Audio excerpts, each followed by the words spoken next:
events in the past. The servant, bowing respectfully, addresses Duke Rudel, who is standing in front of him. She remembers his words in the past about the Duke ruling but not ruling. In response, the young man asks if her opinion has changed since then. The servant refuses to do this. The hero stares at her and expresses his opinion. He believes that it would be more correct not to involve God in human politics. After this statement, the servant begins to shuffle his feet on the floor in order to approach the Duke. He straightens his back and sums up his short speech that he understood everything. The servant keeps a calm expression on his face, continuing to stare at him intently. He says that in this case, according to the oracle, he, as Duke Yoshua Rudel, will be prepared for exile. The hero frowned upon hearing the servant's harsh verdict. The person close to the Duke continued to speak. According to him, politics is what the Duke, who embodies the voice of the Lord, undertakes to do. If he does not want to bear this burden, the servant offers his candidacy. One of the servants asked with horror in his eyes, raising his eyebrows in surprise, whether he was referring to the duchy under the rule of the Holy Virgin. To which the girl irritably reminded the interlocutor that the oracle was talking about this along with the prophecy. She suggested that the knight captain's sense of falsehood finds nothing in his oracle and the cardinal's prophecy, to which her interlocutor bowed his head in thought and reluctantly agreed, since it was really hard to believe. The Duke turned away from the audience, turned his face to the window, and answered all their above thoughts that he understood everything. The young man rejoiced to himself. Those present finally came to the decision he was seeking. With a serious expression on his face, he replied that it was necessary to follow and not resist the oracle. This was the last thing he could do in his position. The main character thought and indulged in his own dreams, that a comfortable life in his own kingdom awaits him and public affairs will finally bypass him. As a result, it turns out that the reborn young duke in exile for a long time wanted to take a break from the border and engage in agriculture. He came to the conclusion that there were enough lords in the kingdom without him.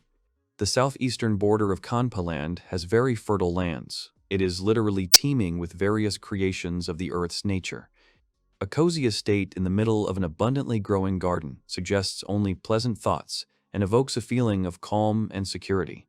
There are trees everywhere, rare and bobo grass. Insects have also settled here. Strange beetles are running around the estate. The main character, observing his lands, recognizes that the countryside is the best of the best. On it, he can already safely weed the fields. He watches the servants who work with the land.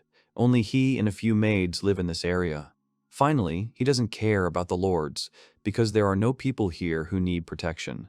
The hero freezes in amazement at the realization of this fact, and at the same time, satisfaction. Now he has no responsibilities, no meetings starting before dark, no more. The Duke still has a memory of his past life. In the past, he was an ordinary office clerk in Japan. The main character died alone from the monotonous work that drained all his strength. The hero woke up in the body of a small child, made sounds familiar to everyone, which are usually made by very newborn children, and cried in a cute basket. He realized that he was born in the body of the Duke's infant son, who was just beginning his life's journey, and he was glad that he was so incredibly lucky. However, the main character considered this only during the 3 years he spent in the body of the Duke's son in the kingdom. There was famine in the Rudel duchy due to poor harvests. The inhabitants of the duchy walked in rags and cried from impotence. As a result, there was a commotion that claimed many lives. The little Duke, looking at the devastation reigning around, realized that if the city was in a state of such crisis further, then a new uprising would arise. Because of this, his dream of a peaceful life in harmony with himself and nature will still remain unfulfilled. From that moment on, the main character began to act. He was immersed in studying various books and documents, devoted to his father and the ministers. Using the knowledge he had gained in his previous life about modern Japan, he began to restore the duchy. With the help of this knowledge, the young man began to carry out one reform after another and, thanks to this, managed to gain the support of the people. However, all the efforts made earlier did not bring his calm, quiet, and measured life any closer. The boy, squinting against the daylight that penetrated into the room, heard someone's footsteps and the fact that someone was calling him. He allowed the newcomer to enter. A man named Runberg was standing in the doorway. He politely apologized to the young gentleman for disturbing him at such an hour. The boy in the shirt got up from the bed, which made it creak. Frowning, the main character asked what happened. Runberg brought bad news to the gentleman. They risk being left without food if everything continues. The hero, perplexed, asked the newcomer about the suitability of the local land. It turned out that the land in this region is absolutely barren. The young gentleman, waving away the above with his hands, replied that they are still always able to buy food, even if nothing grows. But the servant replied that it would not work. To his fear, this will be very difficult. The information he heard from Runberg shocked the young gentleman, and at the same time, those present expected to see the Duke in a fit of rage. He tactfully remained silent after what the newcomer had said earlier. In a state of passion, the boy rushed to the window and abruptly opened it to see what was happening outside the estate. The assembled residents were whispering among themselves when they saw the young gentleman leaning out of the window. They loudly exclaimed that in front of them was none other than Joshua. The boy began to realize with horror the frightening reality, and at the same time the approaching terrifying consequences. He exclaimed, "Is this really serious? And is it really happening?" Runberg, struggling with his own excitement, continued to speak. In the past, a lot of people really followed the gentleman with their belongings. He insisted that even though he was an exiled Joshua, his influence remained the same, to which the young gentleman sighed heavily. The main character understood that the people he had seen earlier in his bedroom window were just one of the first. In the future, more and more residents will come to it. The messenger said that he came on horseback, and so far only those who walk fast and live near his estate are in front of the Duke. After analyzing everything that was said earlier, the boy realized that in this case there really would not be enough food. Turning to face Runberg and emerging from his own deep thoughts, the young Duke ordered him to hold an emergency meeting, gather Ellie and the others. The boy was determined to solve this problem as quickly as possible. He wanted to have a good rest after her successful decision. For a while, he is ready to say goodbye to his quiet life. The boy, leading all those gathered, began to give instructions to everyone. There was a map in front of him, and he was showing everyone the territory of this place. It was necessary to explore the surroundings, find out if dangerous animals live nearby, and understand if medicinal herbs grow. The Duke also asked to cooperate with the arrivals, that is, with those who are ready to help solve the problem. To which he was asked to take his leave and proceed with the execution of his instructions. However, there was something that shocked the boy.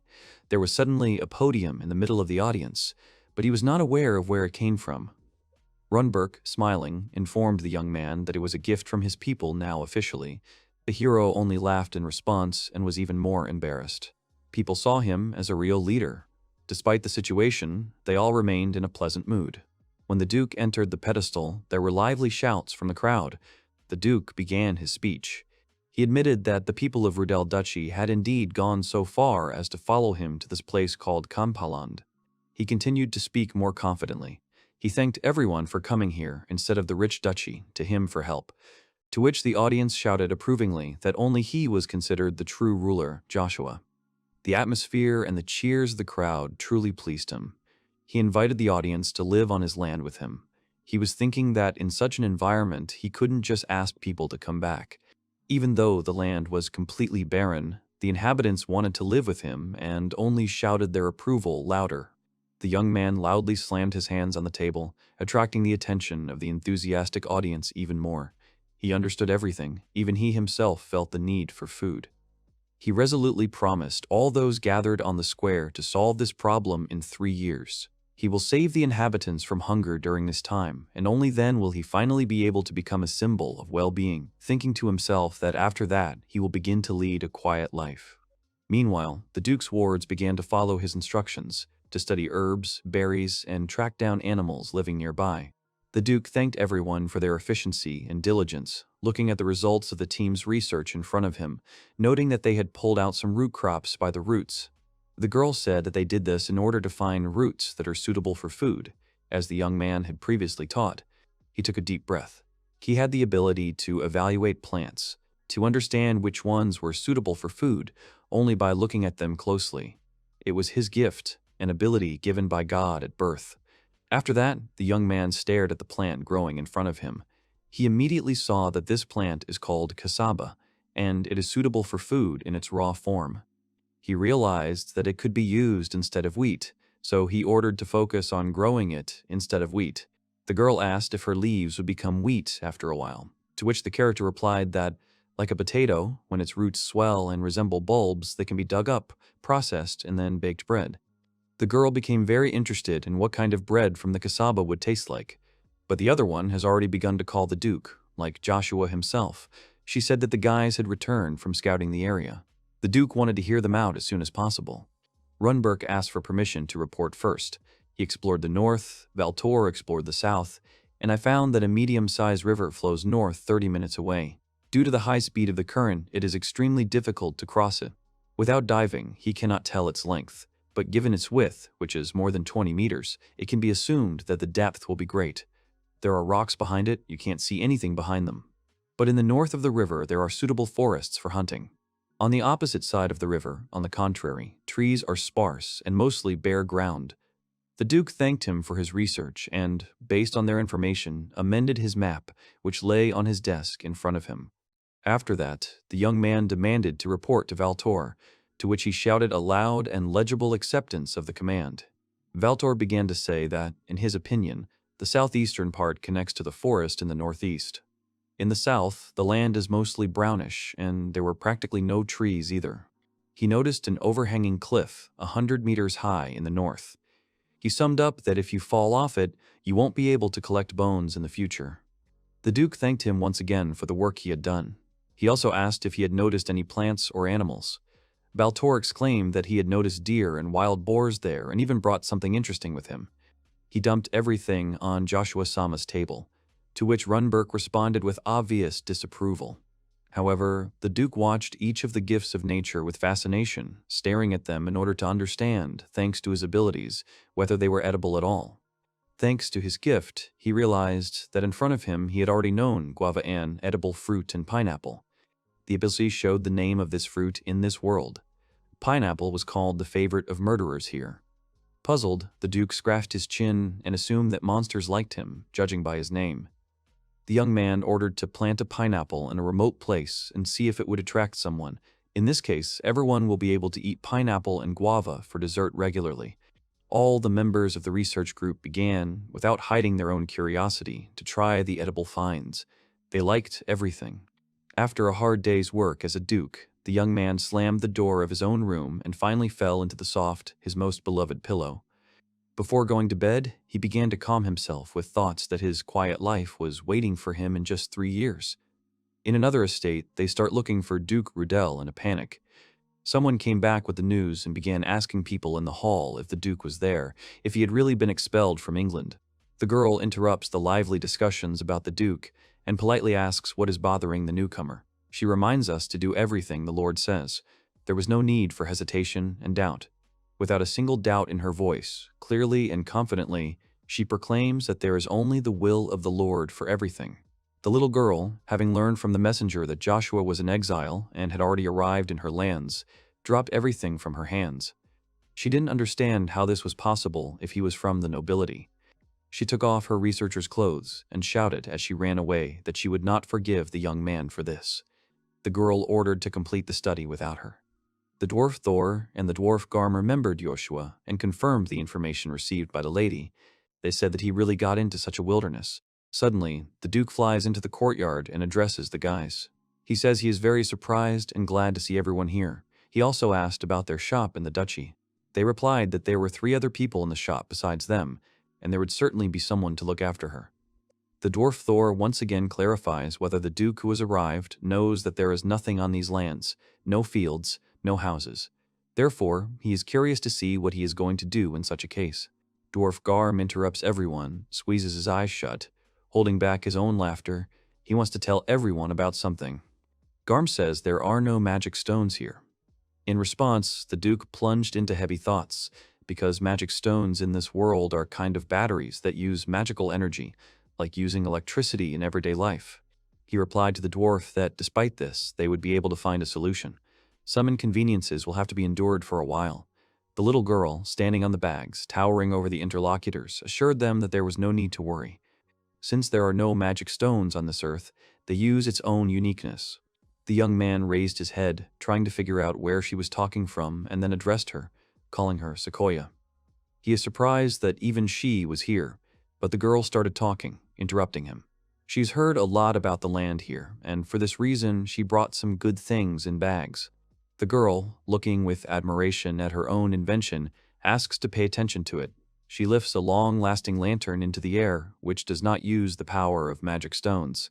Instead, he uses the components of the talking stone. The Duke realizes that this is not his usual lantern, but a bomb that the girl activates before his eyes.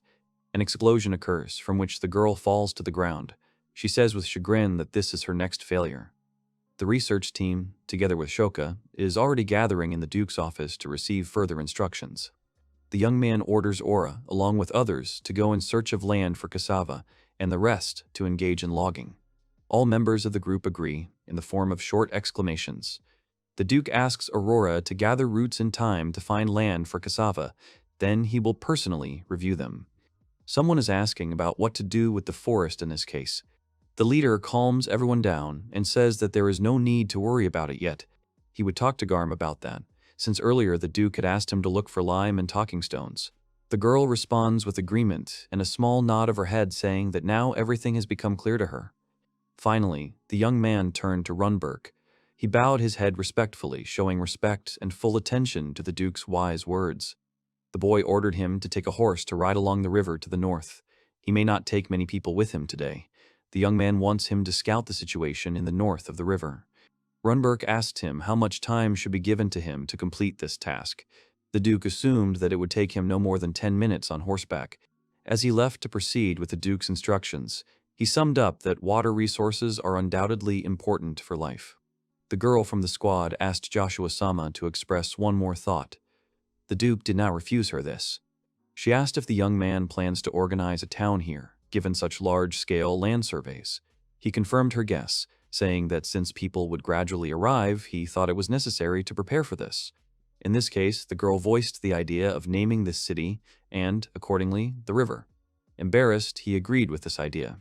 The little girl shouted that she knew what to call the city. She suggested some kind of incomplete name, but it gave him the idea of which name to choose. He started telling Shokoye about the Yamanote line, which he would like to run a train on one day. One of the followers noticed that earlier Joshua had talked about the City of Sciences. Slapping the table with his hand, the Duke decided to name the city Kagakutoshi because of the absence of magic stones on his land. The idea of how to name the river was born in the young man's head. The name of the city helped to come up with a suitable name. The audience was waiting for an answer. The name of the city should correspond to the name of the river, because otherwise there will be no logic. The Duke exclaimed that, in that case, the river should be called the Rubicon. This name carries the meaning of the beginning of a new beginning. The Rubicon is also the river that Julius Caesar crossed. Runberg replied that this name touches him to the depths of his soul. In confirmation of this, he let out a tear. Since the title was finished, the Duke turned to Valtor with an assignment. Joshua ordered him to explore the western and eastern wastelands, as well as the southern forest, and try to dig something up. In response to this, Valtor, grinning, replied that he would not refuse to dig up stones. The main character also asked him to see if there was a black pond or something else strange. But he stopped talking for a moment, thinking. Another request of the gentleman was to take Ashoka with him for research, to which Valtor readily agreed because he had a free place on a horse. Savvy began to actively agree with this proposal and added that she was very good at navigating the forest. She won't lose to the elves in this, let alone humans. Valtor asked her to find something that Joshua would like. She understands better than anyone what he meant. Their further actions depend directly on what they find together today. They need ore, sand, and various plants. Many workers cut down trees to have access to a tree for various needs. Due to the help of the residents, the work is going much faster. The Duke came out of the manor to ask how the work was progressing. He asks what happened to the dwarf, if there is any problem. The dwarf replied to the young gentleman that nothing serious had happened, but there was bad news. Unfortunately, he couldn't find the burning stones. Although there is no magic in burning stones, they emit heat, so they are necessary in everyday life. The Duke doesn't know what to do next. The girl from the research team noted that if there are no burning stones or anything else that can be used as fuel, it will be very difficult to make a fire. Many people thought that burning stones were easy to find, and they were literally lying under everyone's feet. The dwarf Tora wonders if they will have to be ordered. The Duke shook his head. From the very beginning, he didn't want to ask someone for something so simple, basic. The young man is determined to find a way to replace them. The dwarf suggests the last solution, to make coal from firewood, since there is nothing else left in this situation. The Duke, in response, asks to try to do at least something. In the hope, the other researchers call Garmet to check his progress and see if he has found coal. But the earth is crumbling in Garm's hands, which means that there are still no stones in the place where he is fighting. The Duke told Garm about the news about the burning stones from the Torah. Garm himself also did not please the young man with the news. There were no signs of them where he conducted the research. The hero decided to go and see the river, about which there was so much talk. The research report did not lie. The width of the river, as they said, is about 20 meters. Its course is quite fast. As for the depth, in the Duke's opinion, it doesn't look like the depth was the same magnitude. After his own exploration of the river, the Duke came up with a new plan. He told the research girl that he could try something else. The girl was looking forward to a solution to today's problem. Finally, Joshua came up with something. The Duke called out to Garm. With a smile on his face, the young man proposed a new solution. He suggested that Garm build a water wheel. Garm inquiringly asked if the Duke really wanted to build a water wheel. The young man assured that together with him and Torre, they would definitely cope. Confident in his words and his early offer, the young master said that Shokoya would help them too. First, they will build one wheel and then 3 pieces at once. Garm was excited about this idea. He was interested in her, and he asked to leave this matter to him, as it would still be a good training for his students. The main character decided to look around. He stared intently at the other side of the river, as he was insanely curious about what was on the other side. He asked the girl if there was any way to get to the other side, to which the girl exclaimed that it was not necessary to do this because it was very dangerous. The Duke continued to think about how best to do this, and even suggested building a boat. But the girl had her own way. She asked the young man to jump into her arms so that she could personally ferry him to the other shore, at which the young gentleman was confused and stared with incomprehension. This method was clearly not for him.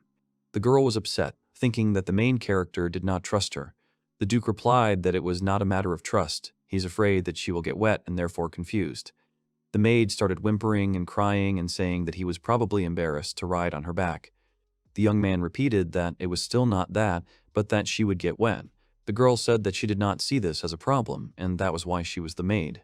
The hero did not find anything else to answer against agreed, because there is nothing to do with her determination. He said he would give it to her. The maid apologized in advance to the young gentleman, grabbed his hand, and then took him in such a way that he himself did not interfere with her jumping the river. For a moment, the young man was afraid.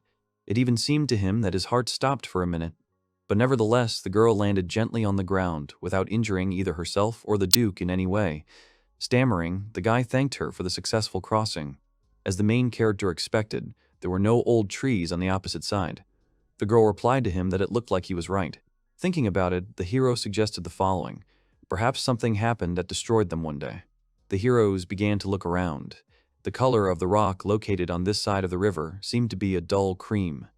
The girl also touched her, commenting that she was very cool. She asked if the hero had found something. He replied that nothing was clear yet. In this case, you need to take some action. He tapped the rock with something hard several times, and sand immediately fell down from it. The main character turned to the maid Ellie, paying attention to the contents in his hand. He explained that there is transparent sand on this shore. It is a component of glass. Ellie's eyes sparkled with amazement. She asked the Duke if he had planned everything in advance and had immediately come here to get the sand, to which the hero replied that it was little more than a coincidence. He's here for another one. He told Ellie that he would look at something when he returned to the estate, but he believed that the vegetation in the area had been destroyed by a volcanic eruption.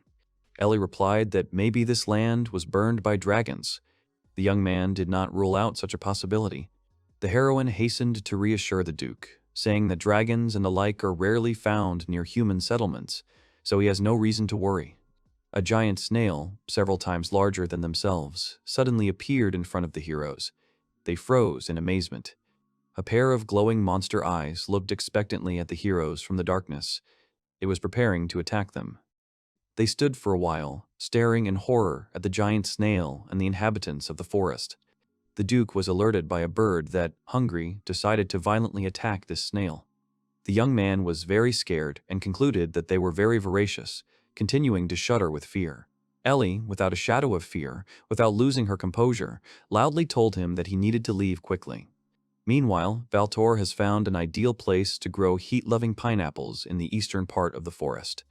Garuga confirmed Joshua's words about the name of the pineapple. The killer trees really came to him. He said that's what the locals call these trees, but technically they are walking plants. The interlocutor praised him for such extensive knowledge in this field, although Garuga brushed off these words, saying that it was just knowledge of the basics. At this time, Valtor was hailed by a researcher walking in front. He told him that, if necessary, killer trees can hunt animals that are attracted by the scent of berries. That is, they are setting up an ambush, Garuga added to what was said, explaining. Valtor asked the co-writers what they should do with the killer trees and suggested cutting them down altogether. But Garuga asked the others to wait, as he noticed that something unusual was happening in this place. He noticed some rustling in the bushes, which strongly attracted his attention and made him freeze in place for a while. Garuga, looking even more closely at this bush, suspected something about himself. He felt a surge of excitement. At the same time, Valtor calmed everyone present. He said that they can approach and not be afraid, because they are not the target of the killer trees at all. They came closer. The researcher frowned, waiting for what awaits them next, and Garuga, in response to the rustling and some kind of outgoing lightning from this place, angrily bared his teeth. In front of the heroes, a villainous mouth with a huge number of fangs began to form from the killer trees. This dangerous something was heading towards Valtor and his assistant with great speed, tearing its roots out of the ground more and more. Lightning began to flash around the formed something, short-term flashes that were born incomprehensibly for some reason, and attacked the stems of the plant. Garuga looked at what was happening with horror, not understanding whether it was flashes or lightning. Valtor only tightened his grip on the handle of his own bow, maintaining a frightening calm. Garuga offered to leave, but Valtor didn't like his partner's idea. He was not willing to leave so easily. He said that plants with such abilities are really very rare, and Mr. Joshua is very likely to be interested in this, so you need to try to kill him and take him to the Duke, to which Garuga did not understand this at all. Valtor, smiling on a rush of adrenaline, replied that the gentleman should judge them in this situation and decide what to do anyway. Researchers, at the end of the working day, as usual, find themselves in the Duke's office, and he attentively listens to the report on the work done by everyone for today. He wanted to hear Valtor's report. He said that he had found new berries and had already brought them to the residence. The young Duke likes what he has heard, and he sincerely thanks him for the work he has done, but the man wants to tell you something else. He continues that he spent the rest of the day watching the killer trees and their prey to understand their hunting tactics. The Duke asked if the pineapples had attracted them after all, to which Valtor agreed, adding that they remain in the thicket. The young gentleman asked if he had assessed the situation, if he could confirm that the plants were dangerous. The researcher pointedly said yes, recalling the events of the past day and the beast that surprised him. He added that the animals that hunt walking plants use lightning, and they definitely pose the greatest danger. The gentleman jumped up from his seat, exclaiming in surprise how lightning could come from there. Valtor, anticipating the Duke's reaction, asked if he was really interested, relying on his self-explanatory reaction to what he heard. The researcher asked what should be done with them in the foreseeable future. Start exterminating them, or still make a number of more observations. The boy, thinking, rubbing his chin with his hand out of habit, came to the conclusion that lightning is still electricity. The young gentleman had an incredible idea: to get electricity from monsters. Although it is incredibly difficult, if they still know how to create lightning and their power can be curved in some way, it is definitely worth trying. For this reason, after making the necessary notes in his notebook, he ordered Valtor to watch the thunder beasts in order to try to catch them after a while. The researcher happily responded by proclaiming that if Joshua had come up with such a name for these animals, then they would continue to call them that. The young Duke suggested that since thunderbolts had long ago learned how to generate electricity, other animals should live next to them, already insensitive to them. If they take advantage of this, then eventually they will succeed. Valtor and the others were shocked by what they heard. They all admitted that the Duke's wise words were a well-thought-out plan. The research group's report continued. The Duke asked the dwarf Thor and the others to look at the stones he had found himself and determine if there were any valuable materials among them. The dwarf determined the name of each one in turn. He determined that there was a blue metal, mithril, and iron in front of him. The girl applauded the famous seeker's nose for minerals. Thor continued that among the minerals found by the gentleman are halite, copper, glass, volcanic ash, iron, and several other varieties of rare magic ore. to which the Duke happily replied that at least they had the last one. The young gentleman made the necessary notes again, wondered about the availability of the required amount of volume. He assumed that there would certainly be no problems with volcanic ash and glass. The Duke asked if Bardo knew what halite was. The latter replied that he was aware. This is the kind of thing that if you lick it, it remains salty in taste. Joshua replied that his answer was correct. He asked Bardo to discuss with Runberg how much of it they would need, and then start mining it. Apparently, both halite ash and iron are needed by them in large quantities, especially volcanic ash. Joshua hastened to add that there is also a need for a structure that will help transport the received materials. I asked Thor if he could help in this situation. Also, the hero did not forget about how they brought him a special pedestal and added that, in this case, there is a high probability that everything is fine with it, and this explains something. They'll just borrow the wagons from the visitors. The main character continued to give instructions to all those present. They will have to put the extracted volcanic ash in 2 places, on the shore of the Rubicon and further away, at the back of the estate. Most of it will fall on the latter. To which they replied that everything would be done. Bardo also asked why they needed volcanic ash at all. Runberg asked for an indignant look at him for being too talkative. The Duke began to explain that there are several ways to use volcanic ash. He's only interested in 2 of them right now. In the first case, by mixing volcanic ash with sand, they can get cement, which they will mainly need to build house walls. Bardo clarified whether what he was talking about was, in a peculiar way, the white thing that bricks are placed on. The main character explained that it is called cement. Cement will be useful to them when they brick sidewalks. The second use of volcanic ash, Joshua continued to say, requires additional efforts. While the cement is still hardening, it will need to be mixed with the fragmentation of stones or bricks. This way, you will get durable concrete. Using this concrete, the young master wants to build a wall that protects against monsters, so there is no need to hurry. Everyone was impressed by the wise arguments of the gentleman. Joshua said that he studied the manufacture of concrete back in the duchy with Sequoia. Since he has no practical experience, he considers it logical to entrust experiments with production to her.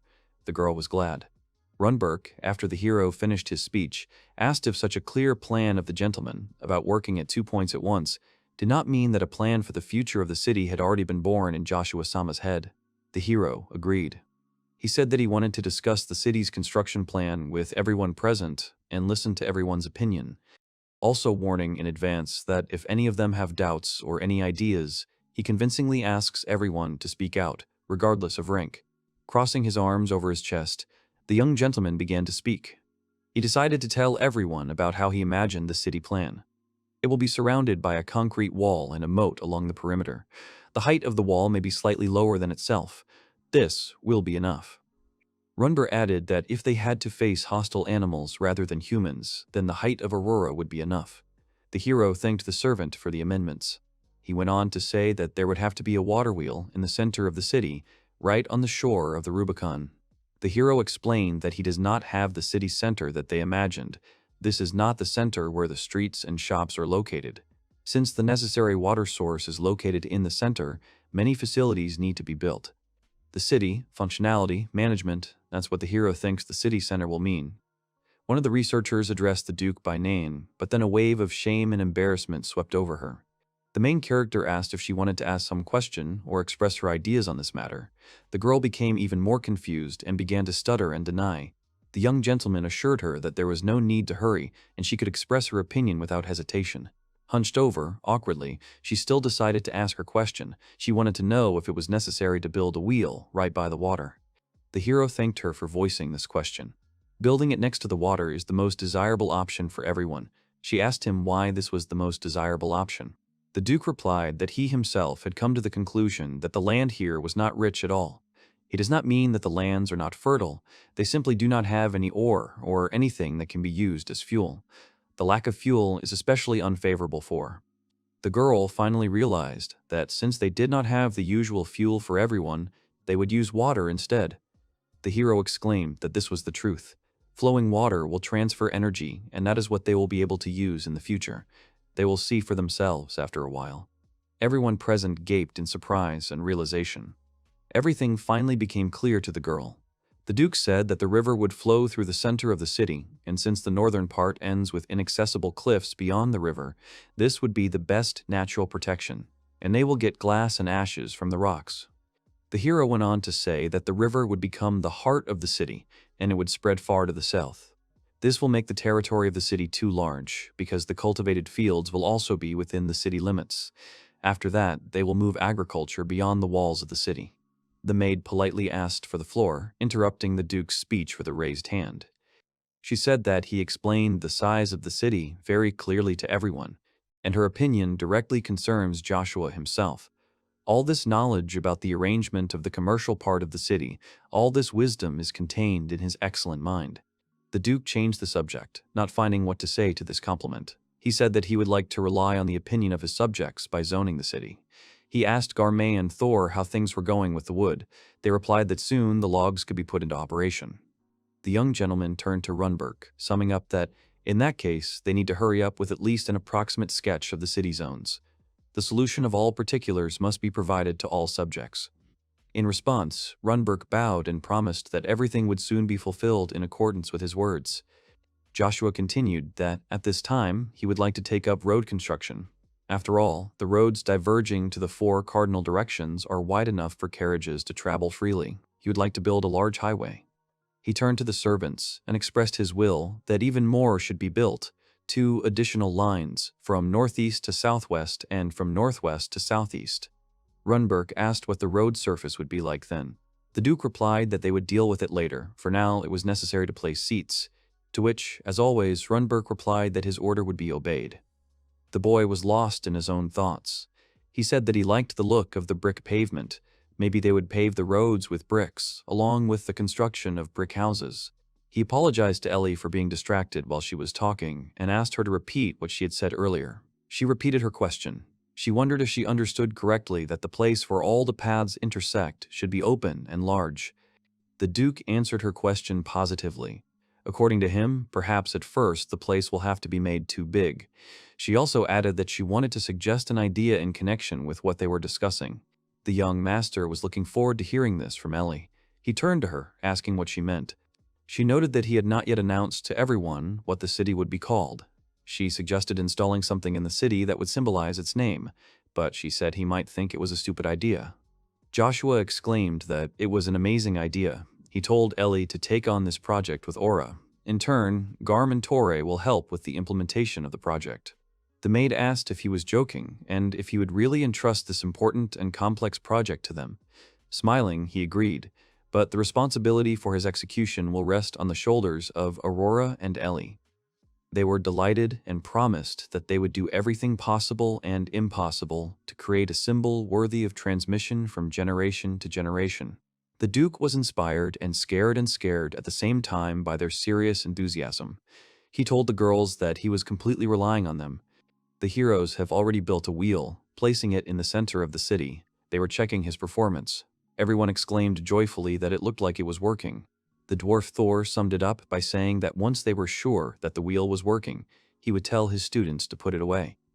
The Duke said that he would like to make the axle of a water wheel out of iron or mithril, but they don't have a furnace to implement this idea, so the axle is made of wood. Joshua said that from now on, Garay and his guys will do urgent work, but they need a stove. Sequoia said it would have to wait.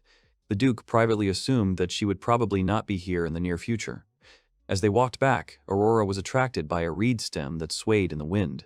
He tried to control himself, mentally repeating that he was no longer a child at all.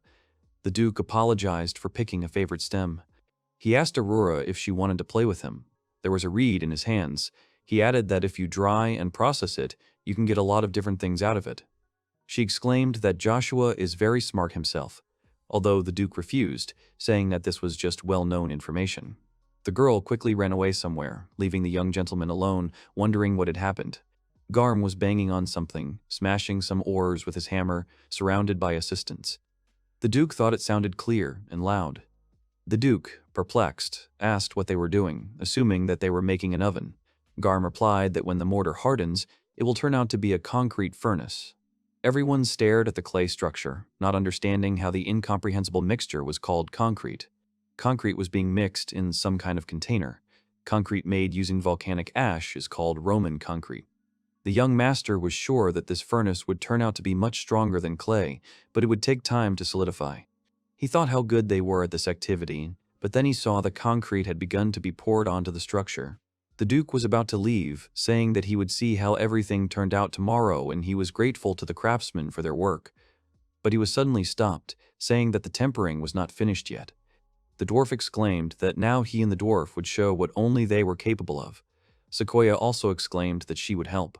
They gathered around an incomprehensible structure, and she, holding a staff in her hands, prepared to use magic. Thor and the dwarf clasped their hands, both concentrating, frowning heavily. The dwarf turned to the spirits of fire and wind, and the dwarf called the spirits of earth and wind to help them. The girl exclaimed that it was her turn now. She raised the scepter above her head, sending a squall of wind directly at the standing structure. There was a magic stone on her scepter, thanks to which she summoned the spirit of the wind, Bird. Due to the strength and powerful squall of wind that the bird god directed, the structure was perfectly finished with concrete. The Duke exclaimed in disbelief. The young gentleman touched one of the walls with his hand to check whether the concrete had really frozen in such a short time. He was very surprised to make sure that the concrete had hardened after all. The heroes looked faithfully at the creation that they had created. Magic is really incredible. The Duke saw it for himself today. Joshua asked if he could discuss the subsequent work with those present, because the construction of the furnace is just the beginning. The Duke continued to develop the idea to the researchers. He said that the first thing they need to do is build a forge. He wants their students to build a building around the furnace. To build the bellows, in addition to the furnace, they used the power of a water wheel. After that, he turned to Aurora. He asked if he could ask her for anything other than an escort. She replied that she had to be where Joshua could see her. In that case, he asked the servant to collect the reeds, which were located within his sight, because he was not far away. The Duke noticed that Thor was kneading something with his hands. This interested the gentleman. He asked what it was, trying to feel an unfamiliar object. It felt like a soft rubber hose. He had never seen anything like rubber in these parts. The Duke looked at her disappointingly, thinking that if this was rubber, then he must have made a fortune, but it was too late to think about it. The dwarf Thor said that it was not rubber, but the skin of an imperial frog. However, it's not so easy to get it. He couldn't just skin it and use it in production.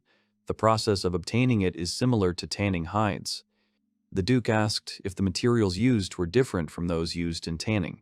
The dwarf replied, giving himself a few seconds to think, that, in his opinion, there would be the same ones. The young gentleman tightened his grip on the animal's skin. He said he hoped there were imperial frogs in the area.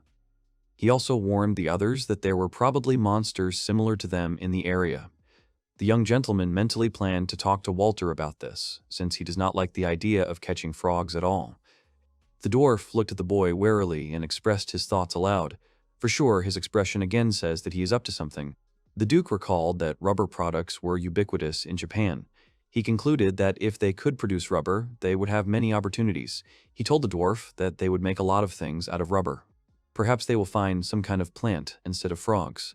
We need to explore all possible options. The Duke watched from the window of his office the unenviable state of life of his people, thinking to themselves that they need to improve the living conditions for ordinary people as soon as possible. He recalled Runberg's recent report that the elderly and people with poor health were housed in hastily built huts. If there are more people in the future, then it will be difficult to accommodate them, and the situation will become even more complicated. The Duke decided to address the people with a speech, standing at their earlier pedestal brought to him. The residents of the city froze in anticipation. He raised the tone of his voice, saying that he was going to build a city on this land. The young gentleman asked if the people would help him to carry out this task. Everyone began to respond violently to him, saying that they were certainly ready to help and they were forever with him, Joshua. The Duke continued to speak, saying aloud a fact that was obvious to everyone. He said he was no longer the Duke of Rudel. But he also added that in order to rule this land, he would need a name.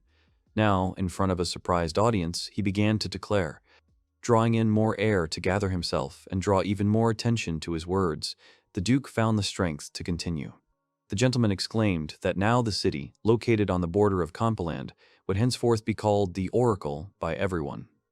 And from now on, he will bear the title of Count of the Borderlands. He asked the people to forget about his past name Rudel and call him simply Joshua instead. He continued talking. So far, they are not all united as a nation, but are just starting to build their homes. But by uniting their consciousness, they will be able to work towards achieving a common goal. He is sure that they will succeed. Meanwhile, in Rudel County, a subordinate of His Holiness asked him to sign a certain document which he held in his hands. He persuasively asked to take this document, to which he simply held out his hand for the servant to put it in it. With the power of her mind, Her Holiness burned the seal in the place where it was needed in this document, which surprised the subordinate standing behind. He handed over the document along with the signature, for which the servant said that he humbly thanked him for this service. But after that, he addressed Silward by name. The servant, perplexed, asked what was the matter. His master continued by asking in response to this question whether everything that is happening is really necessary. She continued her thought, saying that after all, everything is really in God's hands, and it will be as He wishes. She asked if they really had no choice in this case. Silverdes replied that they might have a choice, but at the moment nothing could be changed. He hurried away, wanting to avoid an unpleasant conversation, but he stopped as the gentleman continued to speak. Her Holiness, the question of whether Duke Rudel was really the sincere wish of the oracle. The servant replied that one way or another there was nothing to be done, because the Lord had not told them anything until then. Silvardes angrily slammed his fist on the table, loudly and vexedly, not understanding why the girl was saying that. He said that the Levenstadt Beastman tribe had suddenly grown cold towards them. This news did not please the man sitting opposite. He exclaimed that, for his part, he had done everything possible to keep the country behind him, and now he did not understand what else they needed from him. Another aristocrat answered him, saying that everything that was happening was terrible. He also visited Al today. His interlocutor was wondering if she had listened to his advice. He replied regretfully that according to his arguments, she was unlikely to listen to him. Since she is the one chosen by the Lord himself and she is an oracle, no aristocrat dares to order her, and also tell her what she should do. There are still traces of the fame that Duke Rudel achieved, but to his fears, it is unlikely to last long. The other agreed with his arguments, nodding his head and saying the ambiguous exactly. Both lowered their heads regretfully, sighing regretfully. He asked if Silwardes had heard rumors that someone very similar to the Lord, but clearly not, had finally left the country. The listener suggested that it looked like it was the Duke's daughter, as she loves him and believes in him unconditionally. The servant said that he also wanted to go to Duke Rudel. However, he stressed that giving up his beloved duchy would still tarnish all his achievements. The other agreed with him. You can't just leave the estate, even if it becomes completely impoverished. The Duke went out into the square, addressing the residents with a speech. He expressed gratitude to all the inhabitants of the fief, because thanks to their work, they managed to harvest a huge amount of wood in a short time. For this reason, Joshua thanks them from the bottom of his heart. The people looked at the Duke with admiration. Each of them realized that he seemed to really care about his subjects. Joshua heard this and said in confusion that he had only briefly thanked them. The young gentleman continued his speech, saying that he would like to arrange housing for the inhabitants of the fief as soon as possible, but he would have to wait until the prepared wood dries. He asked if there was anyone among the residents who could dry it. There were those among the residents who raised their hand, to which Joshua exclaimed a joyful thank you. The Duke continued to speak. He informed the residents that they would receive instructions on further actions from Runberg, who is currently here. If the farmers have any questions, he asks them to contact Aurora. He asked other residents to speak out, to which everyone started shouting their own question, continuing to chatter. The Duke grinned at this, saying that there was already one request for Runberg just now. Runberg wiping sweat from stress. He replied to the Duke that no matter what the request was, he was ready to carry out any of his orders. Joshua asked the servant if he remembered their discussion about the planned road construction. He had already realized in his mind that it could not be laid here. Runberg replied that he remembered it very clearly. The young gentleman asked him if it would be possible to draw a line using crushed lime instead of ropes, which they do not have. The servant replied that if he was talking about it, then of course it was possible. Then the Duke asked if he could draw a line from the palace to the central square, because people always walk near the palace. Runberg replied that he understood his request, and everything would be fulfilled. After the wood dries, the housing will be built quickly. At the same time, the Duke wants to secure a place for the road. Joshua also said that he would like to come to Garm and his comrades with some kind of gift, but he also, sitting on a horse, turned to Ellie that if he returned to the palace now, it would be too late. The maid answered him, thinking about how to get out of this situation and what kind of gift to come up with in such a short time. She told Mr. Joshua to leave it to her and personally dismount from the horse. The gentleman himself looked at the girl questioningly. Ellie started fishing from the fast-flowing river. Joshua was amazed at this, as he did not even see her hands. The maid was diving so deeply after her. The girl, having caught enough fish, said that people like her had been trained to do this so that, in an emergency, they could feed him. She continued that it was a necessary skill for a maid. Joshua thought to himself that, even though she was a maid, she looked more like a martial artist. Runberg has said in the past that you can completely trust the maid, so she was hired right away. After a while, the Duke and the maid finally arrived at the shore of the Rubicon River. The dwarf Thor babbled with concern that a very important bird had arrived. Joshua has finally arrived. The dwarf called him Baby Joshua because of his age. His interlocutor was surprised that Joshua himself came to them. They reported to the young master that they had finished the forge and finished with the water wheel. They continued to show the success of their fruitful work. The Duke was all ears. He was attracted by a mysterious box in the yard. Ellie looked at him warily, asking the gentleman what kind of box it was that stood in front of them. This wooden box, as it turned out, is a bellows. They pump air. The bellows are driven by a water wheel, and thus pump air into the forge furnace. Joshua said that if you use fossil fuels, the resulting heat will be enough to heat the furnace to the melting point of iron. But if there is no fuel, you have to burn firewood and charcoal, but they will not give the right temperature. The others understood the Duke's words. He continued that the wood will ignite only with the help of a strong airflow during ignition. By analogy, he invented a mechanism that blows air to increase the temperature in the furnace. The young man said that to pump air with a hand pump, labor is needed, and the workers will get terribly tired doing it. Therefore, it is in this situation that the water wheel comes into play. It will help replace human labor with machine labor. Shokoya was surprised to realize one thing, and loudly exclaimed that with the arrival of Yoshik, the air came into their lives. She asked if what was happening wasn't great, because now they could try to make a real fire. The dwarf asked her if she wanted to try it. Sequoia used the power of the air and the strongest currents of artificially created wind. This caused the bonfire to flare up more and more by the minute. The Duke looked at the well-lit bonfire with admiration, even opening his mouth in surprise. He noticed that the color of the flame was changing from red to orange. The color is gradually lighter and has already become almost white. The dwarf noticed that this was not bad at all, looking at the result in the form of a decent column of flame.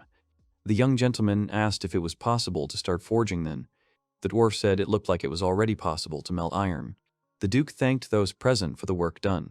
After all, now they will be able to extract iron and forge it without using fossil fuels. The dwarf, Thor, turned to the gentleman, walking quickly towards him. He asked Joshua if he understood correctly that everything that was happening was just the beginning and what he was going to do in the foreseeable future. The Duke said he had a lot of plans. In the future, he would like to establish mass production of iron and glass, but now their main priority is housing. They will have to wait for the workers for another 3 days. Sequoia asked what he was going to do now. He started saying that since there is no magic stone in Kampaland, he needs a sewer and running water. This problem can be solved by laying a sewer network, but this is a large project, and concrete will be needed for it. It is necessary to discuss whether it will be possible to do in this situation only with concrete, or some other additional material will be needed. A bridge was needed to deliver quartz sand. They have to design a bridge and use it to lay a water pipe. Then either the construction of a sewer system or the construction of an external wall will be a laborious job. He said that, indeed, they would need labor, but craftsmen would hardly be needed. If all residents were involved, then everything would probably be done. He said that in order to better understand how they can build it better, it would be good to make a trial model. After that, one of the subordinates offered to do this, and asked the young gentleman to explain the design later, then he would help out a lot. The Duke was already preparing to continue talking. But Joshua's speech was suddenly interrupted by one of those present. The young gentleman asked what was the matter. He replied that it seemed that the concrete was not so fireproof. The Duke was very angry. He asked if the problem was with the furnace they had recently built. Garm agreed that they had built a small fire, but cracks were already visible. It would be better to brick the inside. Joshua asked the dwarf for forgiveness. He said he hadn't thought about the fire resistance of the structure. Garm hastened to reassure him. Just because concrete cannot withstand high temperatures, it does not mean that it is bad. It can be painted and then perfectly used in construction. The Duke said that, in this case, when the furnace cools down, they will immediately lay it inside with a refractory brick. The young gentleman regretfully said that it turns out he doesn't know anything, but there's nothing to be done. When they tested the concrete in the duchy, they just looked at whether it would harden or not. Not finding what else to do in such a situation, Joshua-sama said that then he would return to the palace with Ellie. Sequoia agreed with the master's decision, but an animal suddenly appeared in the bushes, looking at everyone present with displeasure. Everyone present looked at this in fright and blocked their master's bodies. The Duke began to look around warily. The horses ran amok. Joshua stammered, repeating the question, "What is it?" Ellie shouted loudly for Mr. Joshua not to move. Sequoia said that it looked like they were facing a magical beast that decided to come and look at them. The Duke thought that magical beasts were not monsters after all. At this time, Ellie blocked Joshua's path. She shouted that he wasn't going anywhere. If something happens to Mr. Joshua, she didn't finish her thought. Sequoia seriously told the young man that it was better for him to stay here. Sequoia turned to the maid, asking if Ellie would be able to take care of Joshua and Thor with his companions. The maid exclaimed that she would take care of them even if it cost her her life. Another girl noted the large scale of the beast. Sequoia said that, apparently, despite the strength of this beast, it is not determined to harm anyone. The Duke excitedly addressed her, asking if she could handle it alone. She replied with a confident expression that she was a kinutse. A sacred beast might be able to compete with her, but it's just magical. The one who is called the manager of the beasts cannot lose. The Duke trembled when he understood the definition of the word kinutse in this world. He was surprised by her words. Sequoia had already moved closer to the very bushes in which the magical beast had been spotted earlier. She listened to the faint rustling in the bushes, slowly came closer, and stopped when she heard what she had been looking for a long time. Sequoia crouched down, wiggled her ears, listening even more to the faint sound of the magical beast's footsteps. Suddenly, she finally jumped into the bushes with a furious expression on her face and found herself face to face with the beast discussed earlier. But after her expression, eager for profit, instantly changed to a surprised one. Sequoia was very surprised and delighted. She called the beast sitting in front of her, the master. The girl returned to the courtyard. The Duke immediately asked her if she was all right now. She hastened to assure him that there were no problems. The magical beast, as expected, turned out to be a non-aggressive herbivore. Joshua asked if he was reasonable.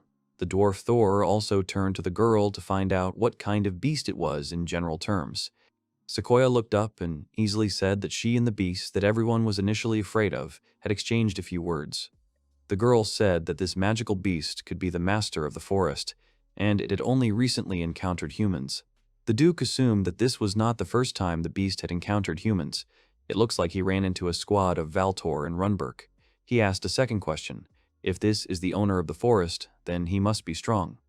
Joshua thought to himself that it was a good thing that he hadn't ordered Valtor to hunt him that time. After all, Sequoia confirmed his guesses about the fact that they had already met him before, saying that this beast controls thunder. Joshua told the girl that this beast was a thunderbolt. She, in turn, said that she did not know the name. The Duke was happy to say that since he turned out to be a herbivore, it made their case much easier. He wanted to ask the beast for help. Joshua turned to Shoka, holding out his hand to her. He asked if she could help him. With the exception of one incident involving concrete, the forge was fully operational. From that day on, until the housing problem is solved, Yoshua-sama continued to tell the residents, Runberk will guard the forge. Joshua decided that Baltor would guard the people employed at the construction site. Aroru and Ellie were engaged in negotiations with the locals at the central Oracle Square at that time. As for Joshua himself, since Sequoia snuggled very close to him and hugged him tightly, he asked her to move away. She only smiled in response and told him not to pay attention to it, because everything was fine. The Duke said that he was in charge here, but then decided not to argue with the girl on this topic and told her to forget about it. He turned to her again about yesterday's beast. Joshua said he wanted to find his favorite food. They also needed to research materials that could replace frogs. He also wants to get some metal. She asked if he wanted to use a zipper. This is a very exciting event. Speaking of lightning, the Duke puts the value of electricity into this. Electricity will help his dream to rise to a new level. Joshua thought that if he could persuade Raiju or generate energy in some other way, he didn't have any electrical appliances. But he found a positive side to this issue. Even though it has no electrical appliances, electricity has a wide range of applications. Joshua wants to find a way to use electricity that suits this particular world. Sequoia asked what lightning could be used for, to which the Duke replied that there are many ways to use lightning for their own purposes, and was going to list them. For example, they could use it for metallization, or, for example, electrolysis. In general, there was a lot to do. The girl listened, not understanding what Joshua meant. But in the end, she said it sounded like fun. She looked at the young man eagerly. First, they decided to go to the blacksmith shop, and then check how the housing construction was progressing. Sequoia said she understood Joshua's plan. The dwarf Thor was delighted at the arrival of his master. He said that he had heard that the main character had been busy with self-discipline these 3 days, but also asked about the bridge, whether the young master was planning to build a bridge. He, in turn, said that he wanted it very much, but, as he said yesterday, first they need to sort out the housing. In the meantime, I asked you to prepare a layout, but the dwarf informed him that the layout was already ready. The Duke was surprised by the news. Torre continued that he did not have this layout with him, but he would soon send it to the estate, and also asked the young man to study this layout in the evening. Joshua instantly assumed a confident expression and agreed. The Duke said that since this is the case, Ororu and Ellie planned to install a monument in the central square. Joshua asked the dwarf Torre to help them while they were dealing with the bridge. He said it sounded interesting. He asked if they were going to install the monument in the most prominent place in the city, to which the hero replied that the monument would be a symbol of the Oracle City and they would install it in the very center of the city. The dwarf agreed, saying that he would take care of it. The dwarf noted that Thor was too impatient, but suddenly something caught the Duke's attention.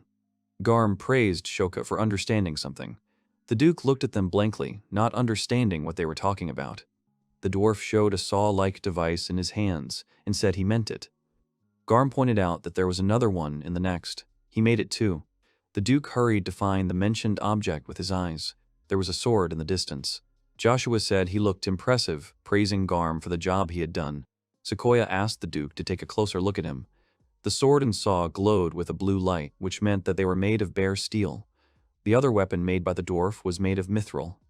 Using rare magical metals for carpenter's tools is very much in the dwarf's style. That's how he got all the necessary materials earlier. Garm said that despite the resulting products, he wants more, 10 such swords and saws. The Duke decided to ask if blue steel is harder than the density of iron. The dwarf replied that blue steel was a first-class product. She cuts iron like butter. Joshua thought to himself that this was to be expected for magic metals. Sequoia said that the fact that the gentleman does not know anything about blue steel is more strange, but the Duke replied that he had not studied magic metals yet. Suddenly, another thought occurred to him. He asked those present if they could talk about blue steel, mithril, and magic metals in general. He was told that magic metal is a joint alloy of metals and mana. Mana is somewhat similar to magic power. All living beings possessed mana. It is, in a sense, energy. Mana is an integral part of their life in this world. It is literally used everywhere, in the form of magic or magical tools, such as magic lamps. Combining ordinary metal with mana, it is possible to obtain various alloys with their own special qualities, Sequoia explained. She asked if all of the above was clear to the young gentleman. He replied that he was more or less, and hurried to ask a question. He was interested in what alloys, for example, could be obtained. Sequoia replied that there are 3 famous magic metals. These are mithril, blue steel, and orichalcum. The Duke was lost in his own thoughts again. According to his words and observations, he has never seen orichalcum before. If magic metals are alloys of magic and ordinary metal, then something interesting comes out. Mithril, in this case, is silver. The young man asked about what blue steel and orichalcum are. Everyone was glad that he finally understood. He finally realized that in the fantasy world, mithril is made of silver, although this is his guess. When fusing silver and magic, you will get mithril. In this case, orichalcum turns out to be gold, and blue steel is made of iron. Such conclusions were made by the gentleman. After all, until the Duke conducts an experiment, he cannot be sure of his judgments. But anyway, the young master asked Garm to tell him a little more about mithril. He was ready to answer all the Duke's questions. Joshua asked if the yards use the same furnace in which he works with iron during forging. Garm agreed. He added that mithril behaves in the same way as the primary metal, since the melting point is the same for both. The Duke drew his own conclusions based on what the dwarf had said. He said it was all clear, but there was one thing. There is definitely no silver in the soil without any impurities. It turns out that mithril also contains them, the hero asked Garmes. The dwarf replied with strong disagreement. He said that mithril exists without impurities. In a sense, this metal is similar to a precious stone. The Duke decided that it was easy to melt, and it turns out to be harder than steel. Mithril, in his opinion, was an amazing metal, although it was originally a simple silver. The dwarf agreed with what his master had said, adding that mithril was both lighter and at the same time stronger than iron. It also has great magic resistance. The Duke thought that silver could not be lighter than iron because of the different densities and its decent difference. Isn't it strange, he thought, that mithril is lighter and harder than iron? Perhaps this is all a consequence of the influence of magic. The real magic was amazing. The maid asked what was so strange about it. Joshua-sama laughed it off, saying that it was nothing strange, it was just that, in his opinion, he should deepen his knowledge of magic. He will try to study it from a scientific point of view. The girl asked with interest about science. She thought it sounded interesting, and she asked the Duke to tell her more about science. The Duke assured her that, without Sequoia, it would be difficult for the girl to deal with magic metals. During the experiment, he will count on her. The Duke and the girl began to explore something again. According to the Duke, this area looks like a pineapple plantation. At least they finally got to this place. Apparently, there were no signs of the killer plant in front of them. The Duke mentioned that this pineapple is the beast's favorite food. Valtor had already told them that the killer plant feeds on pineapples, and he also said that the beast comes to eat this particular plant at a certain moment. The Duke continued that it was most likely definitely struck by lightning, because it is an excellent material. The girl stopped the gentleman by firmly pulling her master by the shoulder, loudly telling him to stop. Aurora wanted to remind them that, with the help of the wind, they must protect not only themselves, but also Mr. Joshua. They crouched down to the grass, and the girl asked if something had happened to him during this time. The Duke stared at the grass. He said he felt better because Aurora was protecting him. She agreed with that. He thanked her for her cooperation, but persuasively, embarrassed, asked her to get off him. They continued to live among the bushes of plants. The gentleman's attention was attracted by a berry that was lying on the ground itself. He decided to use his gift and appreciate the fruit that was directly in his hands. He was clutching a berry, wondering if it was the fruit of a killer plant. His ability showed that this fruit tasted the same as the tree poison. With the help of this fruit, the plant hunts and feeds on animals. Aurora assumed that the gnawed fruit in Joshua's hands was the rest of the thunder beast's meal. They noticed that everything was burned down. The girl noted that, apparently, the thunderbolt flashed its lightning, attacking the killer plants. The Duke agreed with this statement, continuing to peer into the vegetation left behind. He concluded that the surface of the bushes is black and not burnt, although it is close to the center. Aurora noticed a strange thing and called out to the Duke. She pointed to the spider's web and said that despite this, it was still intact and had not burned down. The Duke turned to the girl with admiration and said that perhaps the spider had started a new web and they should have collected it. At this time, he will quickly manage the shrubbery. He continued to stare at the tree in front of him and wondered how this could be. But with a sinister grin, Joshua understood what was the matter. The necessary realization came to him. He asked Aurora if the tree wasn't exactly like that. Joshua concluded that wood fiber and resin are actually good insulators. Aurora, not hiding her own curiosity, watched the heated one and asked about the meaning of the word insulator. I asked if he had a lightning substance under his references above. She assumed it was some kind of magic metal or magic fiber. She decided that they were using lightning-resistant substances in order to weave magic fibers. A high level of magical skill was needed. Even if it exists, it shouldn't be like this. If the production is complex and the material is precious, then it can only be used here. First of all, you need to produce kagakutoshi.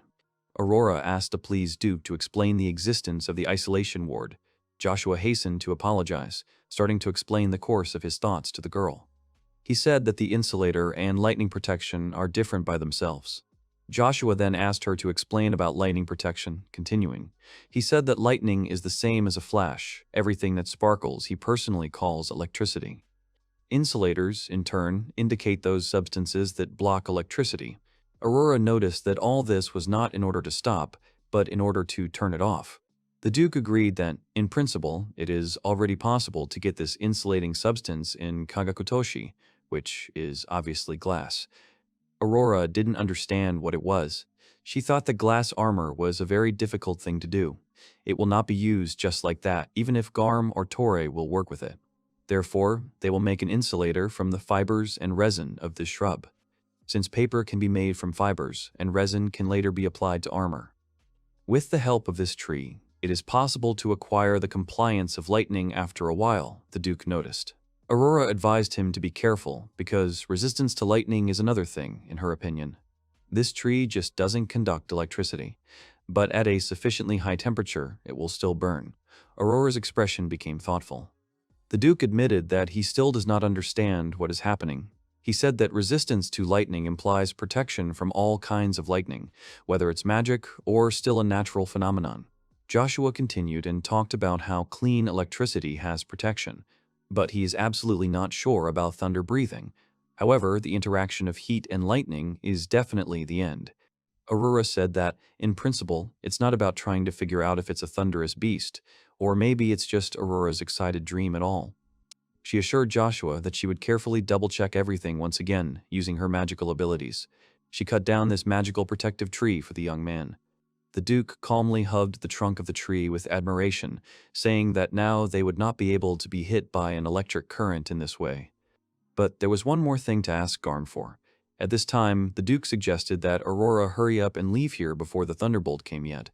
The girl offered to take a couple more things to the gentleman. Joshua cautiously said that one would be more than enough for him. After all, the trees are absolutely not soft. The hero, returning back to the yard to the builders, immediately noticed a brand new lightning rod standing on the roof of the building. Dwarf Garm said that a bronze thread should be wound on the iron pole in the future. He assured the gentleman that after lunch he could come for him. Joshua exclaimed in surprise at what the dwarf said. He hurried to thank the masters for doing it in such a short time and exclaimed that it was really very fast. He also said that then you need to ask the Torah to apply the resin obtained from the trunk of the lightning tree he brought. The dwarf Thor said that he realized that if he applied resin obtained from this tree, things would stop conducting electricity in the future. The Duke also wanted to ask him to do something light, but at the same time something that can cover the whole body. The dwarf told Joshua to rely on him. He thinks a hooded cape would be perfect and asked how much Joshua needed. He replied that he would need 3 such capes. The dwarf Thor nodded understandingly in response to this and said that he understood his decree. The Duke was satisfied because the lightning rod would be able to protect them from a lightning strike and the insulating coating from the possible consequences of a lightning strike. Now they are fully prepared to meet with Raiju. Joshua turned to Valtor and asked him about the current situation in the city. Valtor assured the gentleman that everything had been calm for the past few days. Under his management, the residents began to work as one. The hero replied that since there were no disagreements, it was fine. He also asked about external threats, whether something threatens their city. Valtor replied emphatically that he did not. He said it would be good if a wild boar appeared. At least he hunted it. The Duke replied that if he was free, then, based on his thoughts, he would agree to accompany him for a short walk. Joshua said that they were going to meet with Raiju, as they were on full alert. Valtor said it was great, it was good news for him, and he would definitely go with them. The Duke also added that another companion would join them, as they would need physical strength at this meeting. They'll wait for him at the forge. The companion who joined them was a huge beast man. He looked like a cat. He also had strong arms and sharp fangs, which are characteristic of predators. His gaze was confident and dangerous. Joshua hurried to introduce the newcomer. He assured the others that he wasn't scary at all. His name is Garuga, and he was also an adventurer in the past. The hero turned to him with the words that maybe he already knows him, but still wants to introduce himself. His name is Joshua, and he runs the duchy. Valtor apologized for his friend, saying that maybe you couldn't tell from him, but Garuga got very excited and hurried to push him in the back. This stunned Joshua, and he reproachfully called out to Valtor. Garuga bowed respectfully to the Duke and apologized again for his own oversight. The former researcher introduced himself directly to the gentleman. He repeated that his name was Garuga, and, as a former adventurer, he did not know how to address him. Joshua assured him that he absolutely does not need any kind of formalities, and asks him to treat his food like a doctor. He shook hands with the former adventurer, despite Garuga's confused expression. Sequoia asked if they were done with the greetings and hurried to introduce herself, and then the dwarf Garm. Garm hurried to ask Joshua if the lightning rod was working properly, to which the Duke was surprised to ask if he had taken him to the construction site. He replied that they would check everything now. In his opinion, the lightning rod looked great. Sequoia asked if a metal rod was needed for the timing belt. In addition, she added, she had heard that the tip needed to be sharpened and asked if they had done these actions. Joshua said that everything was done correctly. The most important step was to wind the bronze wire. Everyone hopes it will be fun. Valtor asked if they would take the lightning rod with them. The Duke agreed and also asked not to forget about capes resistant to electricity. With them, even in contact with lightning, an electric shock can be avoided. Since their opponent is Raiju, they must take all necessary measures. The hero wondered how Garuga was carrying a heavy lightning rod all this time. How does his body allow him to do this and still work? The heroes were on the spot and have not yet seen Raiju. Sequoia said she hoped they would be lucky to meet him. All the members of the research team waited a long time for the guest, but he never came. The Duke thought that this was to be expected, since they had not found any traces of him yesterday either. He can't be in one place all the time. The Duke decided to ask Shokoi something and offer her an idea that had recently popped into his head. He asked if they could somehow use her abilities to attract the attention of this thunder beast. She replied to the Duke that she would try. The girl asked if he wanted them to find a place where Raiju lived. She also said that they could find him and try to make friends. If he feels in danger in his own nest, then she does not know what they will do in this case. Suddenly, the young gentleman heard a barely noticeable rustle in the bushes and stared at them intently. The main character looks in front of him in surprise and wonders if it's Raiju. A large shrub turns out to be in front of him, and he realizes that this is a predatory plant. Suddenly, he realizes the smell that this plant produces. He begins to feel sleepy because of the sweet aroma. Joshua feels very good when he inhales it. Sequoia, standing next to him, tries to bring the sleeping hero to his senses and tells him that it is luring him. One of the girls says that his food is here and suggests waiting for Raiju himself. In the end, the guys decide to wait for him for an hour, and if he does not appear, ask him to cut down this predatory plant in order to take it with him and study its properties. After a while, the guys hear the crunching of branches and loud stomping. A large monster appears in front of the team, which look menacing. The main character looks at him with fright and realizes that it is him. Memories of what Raiju looks like pop up in his head. Its length is about 5 meters, and its body is covered with pale lightning. Joshua is more than sure that the monster in front of him is Raiju. The whole group of people looks at the big monster in front of them in disbelief. Sequoia steps forward, leaving his friends behind him. The girl says she will talk to him. The main character tells her that all hope is in her. Sequoia looks at Raiju with his hands on his hips. The young girl looks very confident. With a smile on her face, Kitsune asks her friends to rely on her. For a while, the monster and Sequoia freeze in one place, looking into each other's eyes. At this moment, there is an obvious tension on Joshua's face. He doesn't hear what they're talking about and worries about whether everything is okay. Suddenly, the girl turns to face him and informs him that, depending on the details, he will fulfill his request. However, she immediately adds that he wants to eat first. The guy exhales in relief to himself and thinks that he looks scary, but is actually a good beast. Joshua agrees with Raiju, but asks him to leave him a berry because he wants to study it. He agrees, and Sequoia asks about his request. Suddenly, the main character shouts with enthusiasm in his voice that he would like the monster to hit the lightning rod with the strongest attack. The girl remembers to herself what he is talking about and imagines a lightning rod in her head. Sequoia doesn't understand why he needs it, but it sounds interesting to her. The main character convinces her that she will like it, and a smile blooms on the girl's face. After a few seconds, she turns back and says that Rizdi doesn't mind. Joshua exclaims joyfully. The guy turns to Valtor and Garuga and asks them to prepare a lightning rod. They follow Joshua's orders without hesitation. The main character also tells them that they need a place where there are no tall trees. After a while, they find a similar place on a large plain. The guy says it's a good place and it'll do. He orders Garuga to put up a lightning rod. He proceeds to execute the order without any questions. After the swing, Garuga impresses the structure into the ground with all his strength, driving it deep into the soil. The man asks Joshua if he did the right thing. The guy looks at it with a surprised look and thanks him. The main character notifies the girl that everything is ready for them. Sequoia turns in his direction and says that he has already finished too. Raiju approaches the pillar, but stops. Suddenly, Sequoia grunts in disbelief. The girl turns to Joshua and tells the guy that the monster has another question.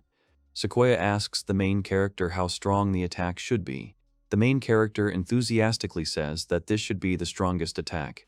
His eyebrows are slightly furrowed, but his face expresses a smile. He asks the monster to give his best. Raiju growls loudly. And then the monster attacks with all its might with a huge electric charge, the lightning rod created by the guys. The ground next to the pillar begins to smoke, and it is covered with small lightning. The main character covers his face with his hand, but continues to observe the behavior of the lightning rod. When the attack stops and smoke begins to emanate from the pillar, Joshua smiles, glad that everything worked out for them. Garuga complains that it was loud, and Sequoia corrects him and says that they asked for it themselves. The guy asks if he was able to generate enough energy, but the girl asks him again uncomprehendingly. The main character corrects himself and says that he will explain it later if necessary. The girl looks at him with admiration and wonders if this is his science. He answers her question positively. The main character asks Shokoya to convey his gratitude to Raiju for his help in attacking the lightning rod, and for allowing him to study those berries too. Suddenly, the main character remembers something and asks his comrades if anyone has anything metallic. The guys ask him again, and Sequoia finds a small metal tube in his possession. He thanked her. Joshua takes a metal tube and runs it over the lightning rod. He exclaims joyfully and says that he has succeeded.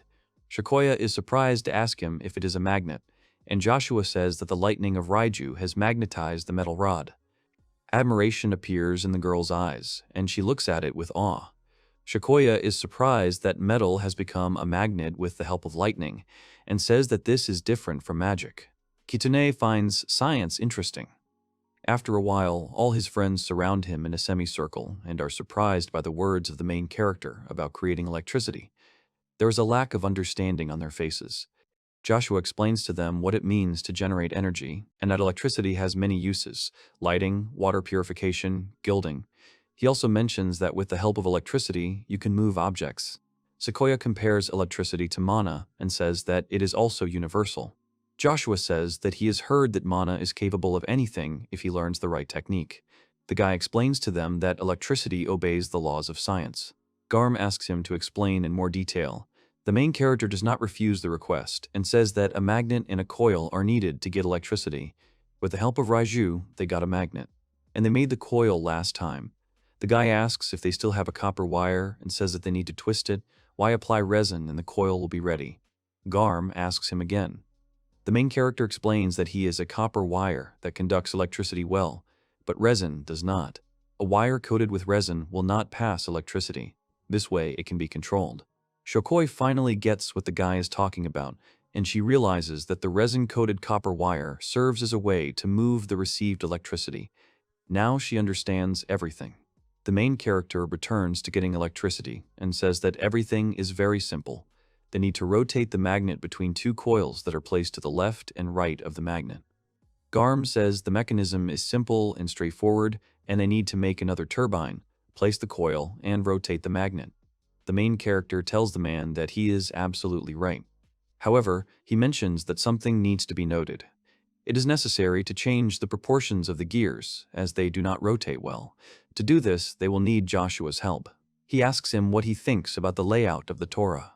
The guy agrees with the man, but he wants the manufacture of other tools to be a priority because he believes that preparing everything for home is the most important thing. Garm understands that they need to build a bridge.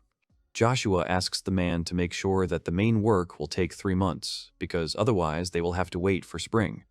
Garm calms the main character down and says it won't take that long. He jokingly explains this by saying that they have their duke. At the same time, in the settlement, Eliaruru and the rest of the residents are laughing contentedly. Ellie looks in front of her and says it's great. The girls are happy that their creation in the form of a statue is finally ready. After a while, the main character and his companions arrive back in the city, which is bustling with life. In the main square, many people follow the Duke with their eyes. The guy is happy that the construction is progressing well. A little further on, 2 girls and a statue covered with a cloth appear in front of the Duke. They are glad that Joshua has arrived. The guy looks at the structure in surprise. Ellie informs him that they have installed the symbol of the city and the girls ask to see it. The main character is confronted by his own statue. Joshua immediately notices the petite and fragile body. He also catches the eye with refined shoulders, completely unsuitable for a man. The Duke is horrified that it is him. Ellie reverently tells him that, speaking of the oracle symbol, there is nothing more appropriate than Mr. Joshua. The girl believes that the statue of Joshua is much better than the statue of God. The main character turns around and looks around. Behind him, he finds people looking at his statue in awe and thanking it. Joshua is amazed that they are now praying. One man from the crowd gives glory to Mr. Joshua. A large number of people surround the statue and pray at it. The guy wants to forget about this attack of awe for a while. At the moment, the construction of a residential and commercial area is progressing successfully. In the agricultural area, in addition to cassava, they began to grow fruits, vegetables, and sweet potatoes. Also, with the help of Sequoia, they have achieved success in the production of light bulbs. While everything is progressing successfully, the main character came up with an idea. Sequoia looks at the guy in surprise and is amazed that he wants to create magic stones from electricity. The Duke explains to her that in order to create mana from electricity and store it, he wants to create magic stones. The main character is interested in her opinion on this matter. The girl thinks about it and says that she doesn't think it's possible. He argues that Raiju used mana to create lightning, or in other words, electricity, and suggests that mana can also be created from electricity. However, the girl stops his speech by interrupting the guy. Kitsune points his finger at him and says that he is missing one important detail. The main character looks at her in surprise and asks what detail he might be missing. Sequoia explains to him that mana is usually inside the body, and Raiju uses the mana accumulated in his body, and electricity is converted from the accumulated mana.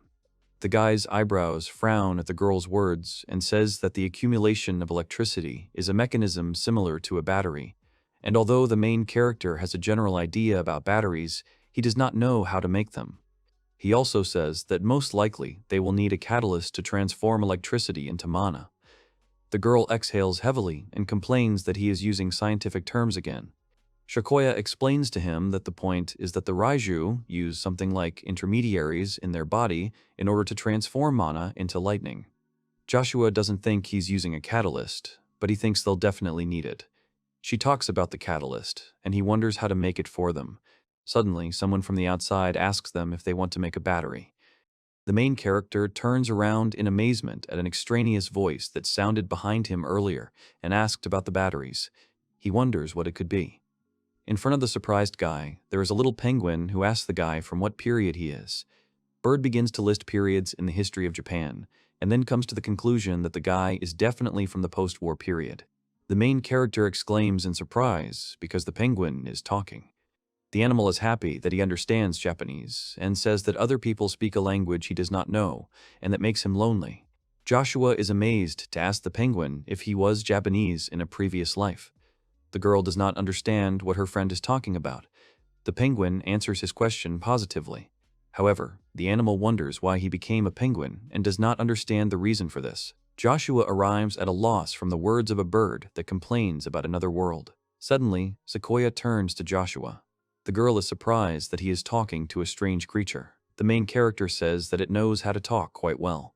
The penguin corrects him and says his name is Sojiro. The guy brings it to the girl. The penguin returns to the old topic of conversation and asks the guys if they need a battery. Joshua agrees with him. Sojiro says that there is nothing complicated about this, and if the charging efficiency is not taken into account, then he is ready to help. The main character understands that the penguin is clearly familiar with science, but a bad feeling arises inside him. However, the guy throws him away and, with a smile on his face, tells the countryman that he will be very grateful for his help and will definitely pay. Sojiro asks Joshua if he really thinks that penguins need money. The main character understands the animal perfectly. Bird says he has 2 conditions and needs food and shelter. He also expresses a desire to learn magic. Joshua turns to his girlfriend and says that he wants to study magic, but does not understand their language. The guy asks Shokoi what they should do. She confidently asks him to rely on her. The girl looks directly at the penguin with a smile on her face. The main character asks her what she is going to do. She explains to him that she will communicate with the penguin the same way she communicated with Raiju. A silent dialogue begins between Sojiro and Shoka, which only they understand. In an instant, both the girl and the penguin raise their hands up and are very happy about someone. Joshua wonders what they are talking about. The main character and Sequoia introduce Ururu to their new friend in the form of a penguin. Joshua explains to Ellie that Sojiro needs fish, and the girl immediately executes the order, fishing the fish out of the water with her bare hands. The girl is about to go home, but Rumberg blocks her way. The man asks the girl if she plans to continue serving her master. Ellie answers without a doubt and says that taking care of Mr. Happiness is for her. The butler says he understands her desire to serve her master. This man mentions that the girl is the third daughter of Baron Noman, but Joshua does not know about it. He asks her if she should be here. Rumberg says she's doing a great job with the power of her gift, and as the daughter of a baron, she has nothing to be ashamed of. He also believes that the circumstances are different now from when Joshua was in the capital. The men assume that the baron is worried about her. The girl lowers her head a little shyly and explains to the butler that she thought about meeting her father, but now she just wants to be Ellie. The man is silent in response to her words. Ellie tells him that he taught her how to use her gift. She also received great support, and because of this she feels great joy serving Joshua. The man asks her if she intends to reveal the whole truth. Ellie explains that she is scared because she is afraid that the gentleman will no longer look at her as before. Rumberg calms her down and says that Joshua will not change his mind about her. The man also wants to tell him the truth about the other side. The fillers recall that his predecessor, Alfred, told him about the responsibilities of the reverse side and the secret of protecting Mr. Joshua. Now that Joshua has been exiled, the man thinks it would be better to tell him everything. The girl is a little confused and says that the downside is the abilities that the four of them possess. Rumberg says that because of the secret of protecting the master, they hid their abilities from him. Ellie cuts him off with a loud shout. The girl tearfully turns to him with a request. She starts talking about her ability of absolute strength and asks the man to keep it a secret. The man looks at her in amazement. The butler does not resist her, saying that he intends to reveal the truth only about his abilities and Valtor's abilities, in which case the maids will have nothing to do with it. The girl stares intently at the man. Ellie realizes that someday the time will come and she too will have to reveal the truth. The Baron's daughter assumes that Ururu will want it too. The butler looks at her warmly and suggests in this case, when the time comes, everyone should apologize and tell the master the truth. Ellie agrees with him. After a while, the action is transferred to the main character's office. Joshua and Sojiro are sprawled on a table, sleeping on a pile of various scribbled papers. The guy barely raises his head and sees a sleeping Shoka in front of him. Suddenly, someone knocks on the office door. A voice from behind the door says that a visitor has come to Joshua and asks if he can be invited to him. The main character sleepily rubs his eyes and is surprised by the report in the morning, but invites a guest. The main character again hears an extraneous sound and tells himself that he has already heard this crying somewhere. Joshua yawns, covering his face with his hand. When they enter the room, his eyes widen in surprise. The girl who entered apologizes for waiting. The main character is confronted by his old acquaintance, the daughter of Count Gaterman, Charlotte. The girl is glad to see the main character again and hope that he is in good health. Joshua is happy to receive the guest and responds in kind. The guy says that when he was in the county, she always took care of him. However, he is concerned about the reason for her arrival and asks if something happened. Sherry anxiously explains to him that she has learned that His Excellency is in a difficult situation. The girl sincerely says that she could not just sit idly by. The main character is surprised that she came to find out about the situation. The guy is a little perplexed, but calms down an old friend and says that they are doing well and they are coping. The girl excitedly shouts that if His Excellency descends, any backwater will turn into a magnificent city in the blink of an eye. The main character is a little embarrassed by her words and looks at her in disbelief, speechless. The girl, she is against it, continues her stormy speech. The Count's daughter explains to him that this is why she is here. After a moment, the girl takes out of her bag, hidden on her hip, a small bottle half filled with milk. Joshua looks at her in amazement. He realizes that the liquid in the bottle is milk and exclaims in surprise about it. The girl confirms his words and says that she also brought the cow. She asks you to entrust the care of him to her, because every morning she will deliver fresh milk to him. The main character is still surprised, but accepts a gift from a friend. Joshua expresses his surprise at the girl's words that she will come here every morning. He asks her about her possessions. The girl bends down in front of him in a small bow and asks the main character not to worry. Charlotte explains to Joshua that she passed everything on to her younger brother. The girl purses her lower lip a little sheepishly, but in the end she dares to say what she intended. Charlotte puts her hand on his chest and asks him to let her become his subordinate.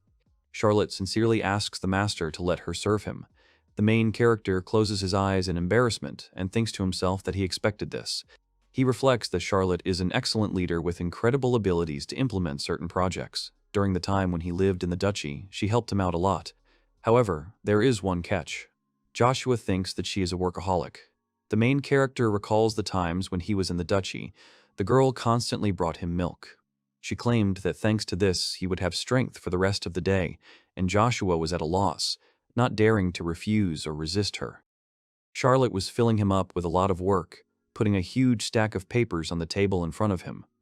The girl always had milk and work in the first place. She believed that milk gave him the strength to work without a break. The main character remembers this with panic and thinks that he can't even count how many times it has been repeated. Currently, the girl is loudly saying that she understands that she is not good enough to serve him, but she asks him to find a place for her in his domain because she wants to help him in any way she can. The Rumberg watching this scene is crying, wiping his face with a handkerchief. The man was very touched by the girl's devotion to her master. The main character tensely closes his eyes and begins to think about this situation. Joshua understands that he must pull himself together, because his goal is to ensure the prosperity of the Oracle in 3 years, then leave all the worries to his successor, and live carefree. The guy immediately opens the jar and drinks the milk in one gulp. The guy understands that with such a responsible girl as Charlotte, he will become much closer to the implementation of his plan. The main character wipes his mouth with his hand and says with a smile on his face that he is counting on Charlotte. The girl responds to Joshua, who agreed to accept her, with the same sweet smile and with sincerity in her voice, thanking him for this. The main character himself notices that she is, as always, cheerful. The action is postponed for some time later. His subordinates gathered in the count's office. Joshua sincerely thanks everyone for coming and asks them to sit down. He suggests starting a meeting about the gentrification of the city.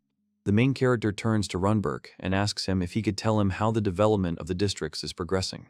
He is happy to share information, fulfilling the order.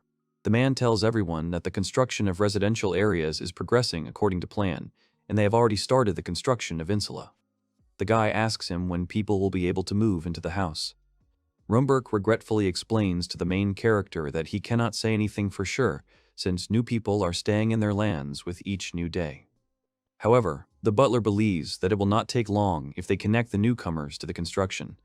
Joshua thinks about it and says it's good, because keeping people alive is their primary task. Joshua will offer his subordinates only 5 insulates for now, since this should be enough, even if more people come to them. He also believes that 5 single-story shops should also be enough. He says that the insula are quite simple to build, and he believes that 3 floors with 10 rooms on each will be enough for them.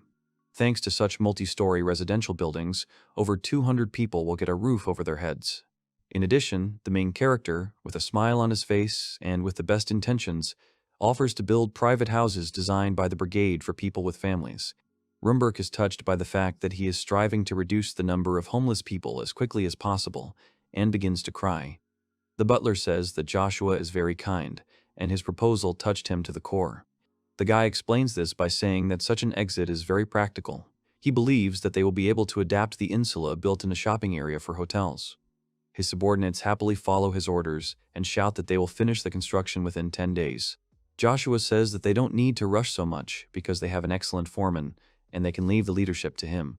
The butler does not argue with the guy, but asks him if he knows that Mr. Paul is the foreman. The young man answers the subordinate's question positively. Joshua asks him to invite the foreman to him, as he believes that his opinion on the arrangement of the city will not be superfluous. The butler obeys the order. The main character argues that they should take measures to protect the townspeople from such external enemies as beasts or monsters. The man tells him that he took this into account. Veltor asks the Duke if he offers to build observation posts. The main character asks him if he can do this without the help of a carpenter. He explains to him that there are ex-military and adventurers in their ranks, so that they can take care of it. Joshua is glad to be able to rely on him, and says that they should not worry about strengthening security measures yet. Suddenly, Joshua asks Valtor if he could assemble hunting parties and lead them. The man answers without hesitation that there is no problem, but clarifies about the protection of the city. The guy explains that Runberg will replace him. Joshua says that he would like to put Paul in charge of the project, as well as find someone to head the security post. He asks Valtor if he has any ideas. He advises his friends to this post. The guy talks about his proposal and thinks that Garuga is the same warrior with the head of a leopard, and it seems that he is not particularly talkative and is not very good at ruling people. Joshua is confident that he will not refuse the request. However, he believes that doing work that is different from what he did before can lead to stress and decreased efficiency. The guy wants to send him hunting and realizes that only Richmond is left. Suddenly, Rumberg says Richmond's name. The main character looks at him in surprise and then asks the butler if he knows him. The man answers in the negative and says that he is not sure that they are talking about the same person. Joshua asks Valtor, "What can he tell you about him?"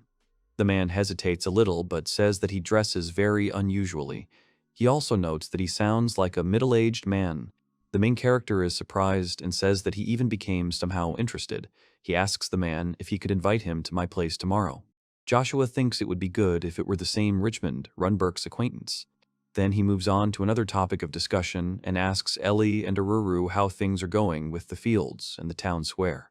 Ellie abruptly raises her hand up and says that she will tell you everything now. The girl tells with reverence that every morning the inhabitants of their wonderful city gather to admire his statue. She says it's a work of art. The main character is a little perplexed because of her words and explains to the girl that he did not mean this. The guy wants to end this conversation as soon as possible and change the subject, and therefore asks Aruru about the fields. The girl explains that everything is fine, and thanks to the large number of wells, they do not need to worry about watering. She also mentions that they started planting crops other than cassava. Joshua believes that farming is quite a difficult task, so he will try to put a channel through the field as soon as possible.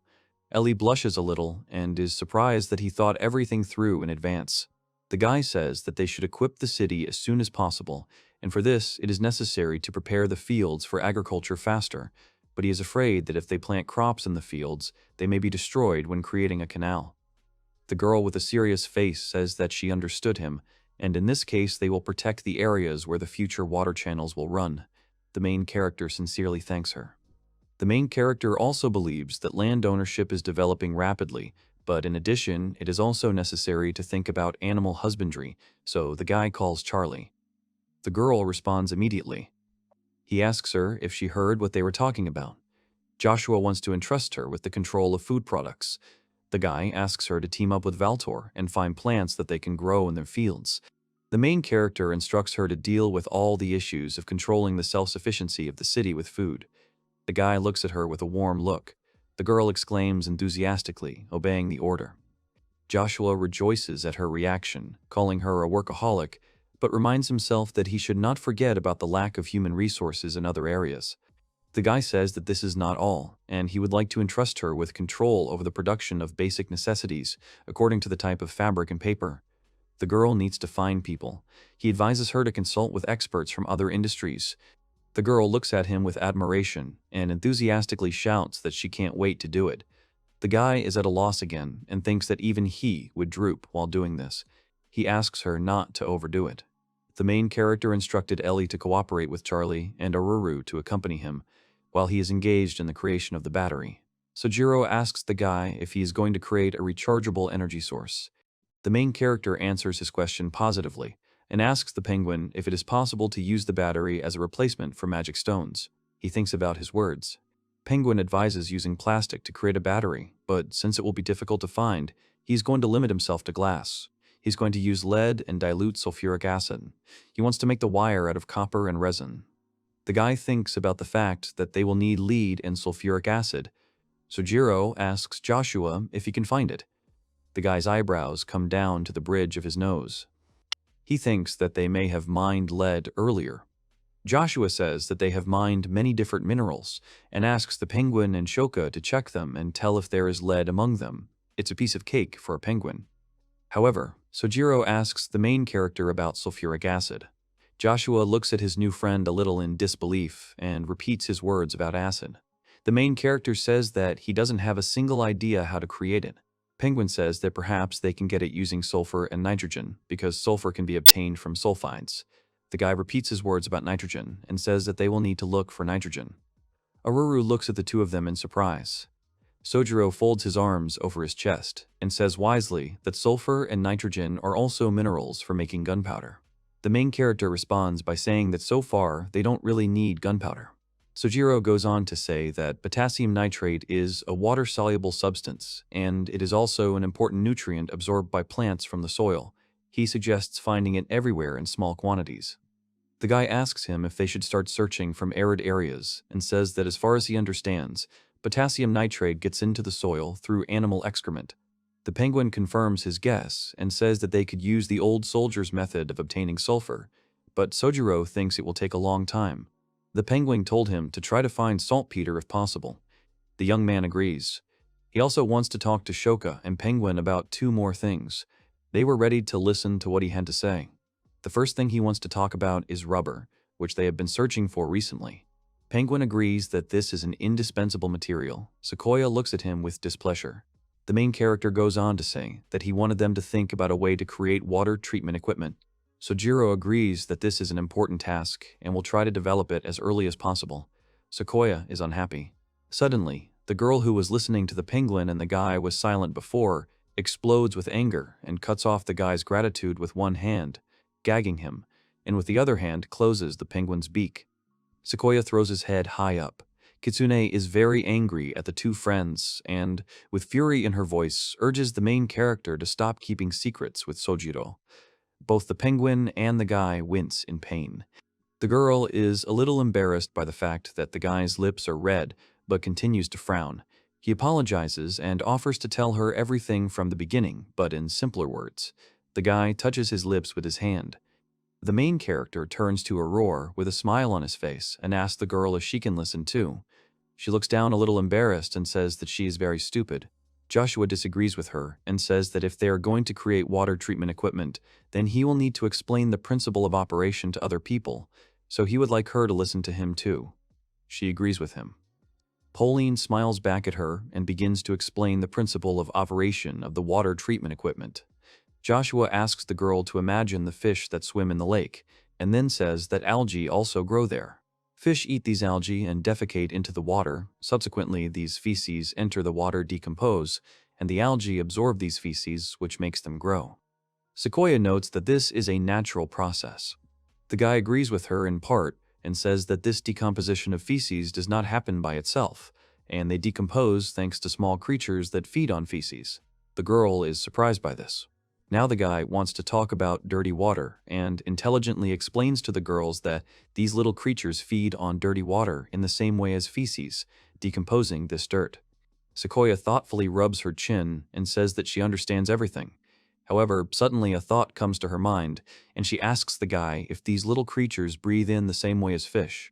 The guy agrees with her statement and says that dirty water contains a large amount of food for these little creatures, and if they want to increase their number, they need to provide them with oxygen. The girl says she understood the principle and that he wants to add air to the water to mix these creatures with water. The guy says that he did not expect less from her and that they will be able to clean dirty water. Joshua explains that by cleaning the dirty water and leaving the aeration process, they will get dirt that can be mixed with the ground. The dirt remaining after filtration will be very rich in useful substances, and during the repeated process, they will be able to decompose the dirt into smaller particles. In this way, they will be able to get a very useful mixture that can be used as fertilizers, and all thanks to the high content of nitrates. Next, the main character looks at Aurora and asks the girl if she understood his explanation. She puts her head down a little thoughtfully and says that she realized that the little creatures were eating and the water was getting clean. The guy says that she's right, and that's why they need a device so that these little creatures can breathe. That's what he wants to ask the penguin for. Aurora says with a smile on her face that she understood him. Penguin and Sequoia studied metal samples, and they and Aurora went to the south of the capital. The main character sighs heavily. He and Aurora are riding along a deserted road on a horse. Joshua says that Baltor was right, and this is a very arid area. The guy also says that despite the fact that there are vast forests in the east, survival here is an extremely difficult task. A guy and a girl are looking into the distance. There are mountain ranges in the north of the Rubicon River. He thinks about the local area and thinks that they probably have a big impact on the local climate. He thinks that it is difficult to find vegetation in arid areas here. He had heard that if they walked a few dozen kilometers from the border village, they would end up in a remote area. Aruru also notes that the area is very empty. The main character dejectedly agrees with her. The girl turns her head towards Joshua and wonders if they will find nitrogen here. The guy sadly looks away from her and says he doesn't know. Joshua explains to her that saltpeter is found only in dry form, so he thought that the chance of finding it here would be much higher. Suddenly, a flock of birds flies up behind them, scaring the guy. The main character looks after the flying birds and notices that these birds look like vultures. Aruru is also watching the birds take off, but with different thoughts. She wants to eat. Joshua suddenly exclaims loudly. The guy is scared that the birds are targeting them. However, the girl calms him down and says that they will eat them. Aruru asks him if he likes poultry meat. The main character believes that this is not worth doing. He thinks about birds for a long time, and then an idea flashes through his head. He tells the girl that he has remembered something and, if he is not mistaken, there is a cliff to the west. Joshua suggests going there tomorrow. The very next day, the main character and his two assistants find themselves on a large cliff. The girl with delight in her eyes covers her eyes from the sun and examines the landscape of the area, exclaiming loudly. The guy is holding a rope tightly in his hands, which is tied to the girl's torso. He asks her not to bend over because he is afraid that she will fall. Sequoia wonders how she'll be able to look inside if she doesn't bend over. The girl asks the main character if he thinks they can find saltpeter here. He responds positively with uncertainty in his voice and says that there may be some caves in this cliff. He explains to her that saltpeter is a solidified substance obtained by decomposing organic substances, like animal feces. Joshua assumes that saltpeter should be everywhere, but this is not the case at all. The girl is surprised. She suggests that this is because saltpeter is easily dissolved by water and absorbed by plants. The guy confirms her guess and says that's why he thought it would be nice to look for her in arid areas. Sequoia says that the climatic conditions meet their requirements, and perhaps they led to the creation of such a massive split in the earth. She's leaning towards a split. The guy thought about it too. He says there's no way they'll be able to verify this until they study the sample, which is why he'd like to check if there are caves in this cliff. Suddenly, the girl looks at the young man with surprise and says with admiration that sometimes he really surprises her. She suggests that this may be the lair of a flying dragon. The main character is very surprised by her words about the dragon. It makes him stutter a little. Joshua believes that they exist. The guy thought that birds or some kind of bats lived here. However, he says that if you think about it, dragons really prefer deeper cliffs. The girl says that the amount of feces they produce will indeed exceed the production of the dragon. Sequoia, with a slight sneer, calls Joshua a head and thanks the guy for his conclusions. The main character is a little angry at her, but with a smile on his face, he asks her forgiveness for the fact that he has only a head of useful things. Joshua holds a rope in his hand and says that despite the fact that they have a strong rope with them, it is still dangerous to use it. Suddenly, Aruru, who was standing behind the guy, turns to him. The girl makes a quick dash for the edge of the cliff. She tells the startled guy that she can handle it and asks him to rely on her. Aruru jumps down into a crack in the ground without hesitation. It takes a while for the main character to realize what his subordinate has done. His face is distorted with horror, and he shouts the girl's name loudly, amazed at her desperate leap into the unknown. Joshua falls to the ground and asks what he should do, because Aruru jumped into the cliff. Sequoia watches his panic with a calm face. The girl tries to calm him down, but she can't. Kitsune explains to him that she is a cat girl, which is why climbing walls is easier for her. The guy asks if that means she's okay. Sequoia doesn't worry about her and says it would be much scarier if he jumped down there. The guy, who arrives at a loss from what is happening, comes closer to the cliff and begins to quickly turn his head, trying to find his girlfriend with his eyes. Suddenly, he hears Aruru calling out to him. A guy sees a girl jumping. She calmly lands on the ground next to him. Joshua excitedly runs to her and says he was worried. Aruru laughs and reminds him that she is a cat, so he shouldn't have worried. The main character is very glad that she is okay. The girl just laughs in response to his excitement. She informs him that there is one cave above and two below, and all these are cave systems. The main character sincerely praises the girl, to which she laughs. Joshua begins to think about the 3 caves that Aruru discovered. Suddenly, Sequoia offers to inspect them. The action is carried forward for some time when 3 young people slowly walk down the cliff. Joshua is shouting very loudly about what's high up here. Sequoia tells him to shut up while Aruru finds the entrance to the cave. The main character, in fear, asks the girls to enter the cave faster, to which Sequoia looks at him in disbelief and says that he is very noisy. Joshua turns his attention to the abyss of the gorge and loses consciousness. Through the darkness, the guy hears the girls arguing about who will kiss him, as one of them has heard that a kiss helps a lot in such situations. When he opens his eyes, Aruru asks Sequoia why she wants it so much. Joshua abruptly regains consciousness and sees two girls in front of him. Aruru asks him if he needs a kiss anymore. Not far from her, he sees Ashoka. She looks a little embarrassed and looks away from him. The guy asks if this is the entrance to the cave, and the girls answer him positively. Sequoia tells him that while he was unconscious, they explored this cave a little, and in 5 minutes of walking, they did not meet anyone dangerous. The main character thanks Aurora, and she sincerely rejoices at his praise.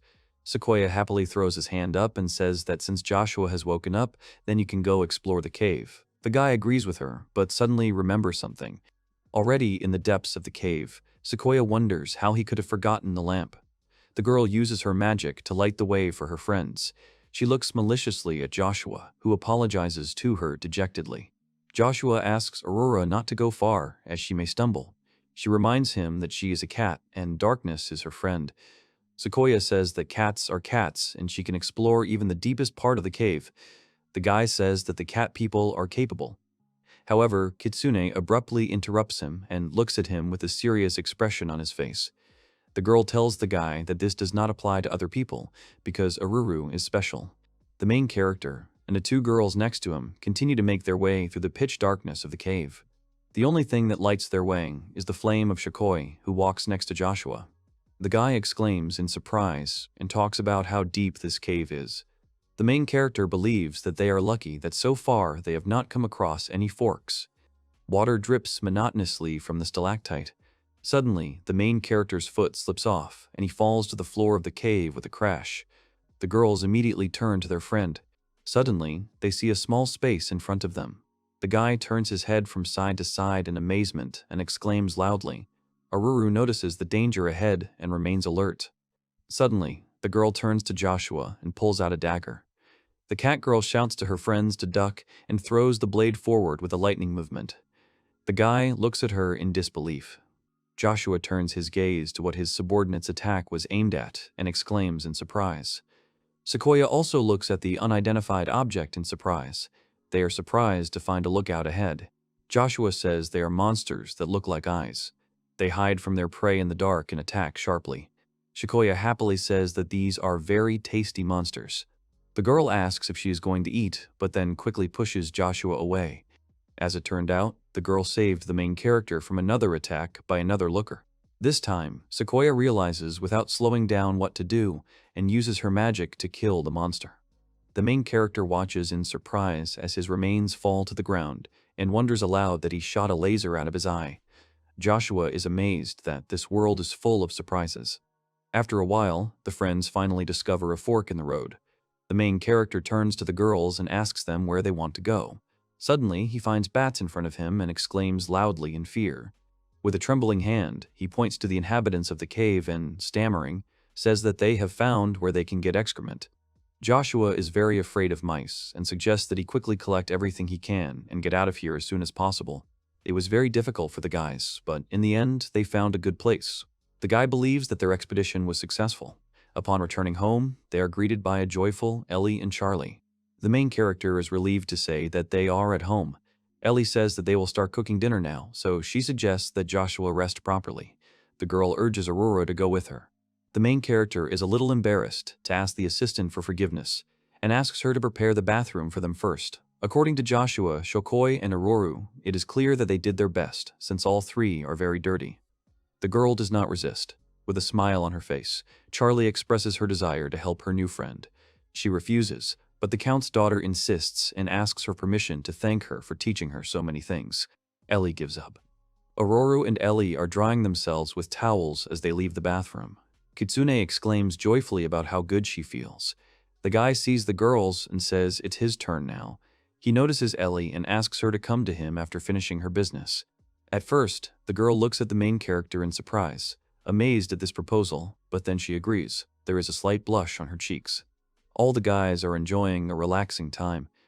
Joshua sighs with relief and thinks about how good he feels. He spends time with his friends. Sojiro eats delicious fish, and Aruru sleeps. The main character was released to his bed. He holds his shoulder with his hand and complains that his whole body aches. Joshua complains about himself and says that he needed to exercise more often. He holds important papers in front of him. The guy reflects that now blacksmithing has become a part of their scientific research, and even if they did not find all the necessary materials, they have acquired a very useful friend in the form of a penguin. At least this way they will be able to develop their science. Joshua continues to reflect that their scientific progress depends entirely on the availability of the right materials. In addition, he believes that they need to think and decide what they need in the household. Suddenly, there is a knock on the door. The man behind the door says she's Ellie. The main character abruptly rises from the bed and asks her to enter the room. The girl obediently goes inside the room and, a little shy, stands at the door, shyly holding her hands in front of her. Joshua looks at the girl with a smile on his face. He asks his subordinate to sit next to him on the bed. She awkwardly apologizes and sits down next to the main character. Suddenly, his eyes widen in surprise. He looks at her in amazement and then sniffs even more. The guy asks the girl if she used perfume. She gets covered in paint. She thought it was necessary since he invited her.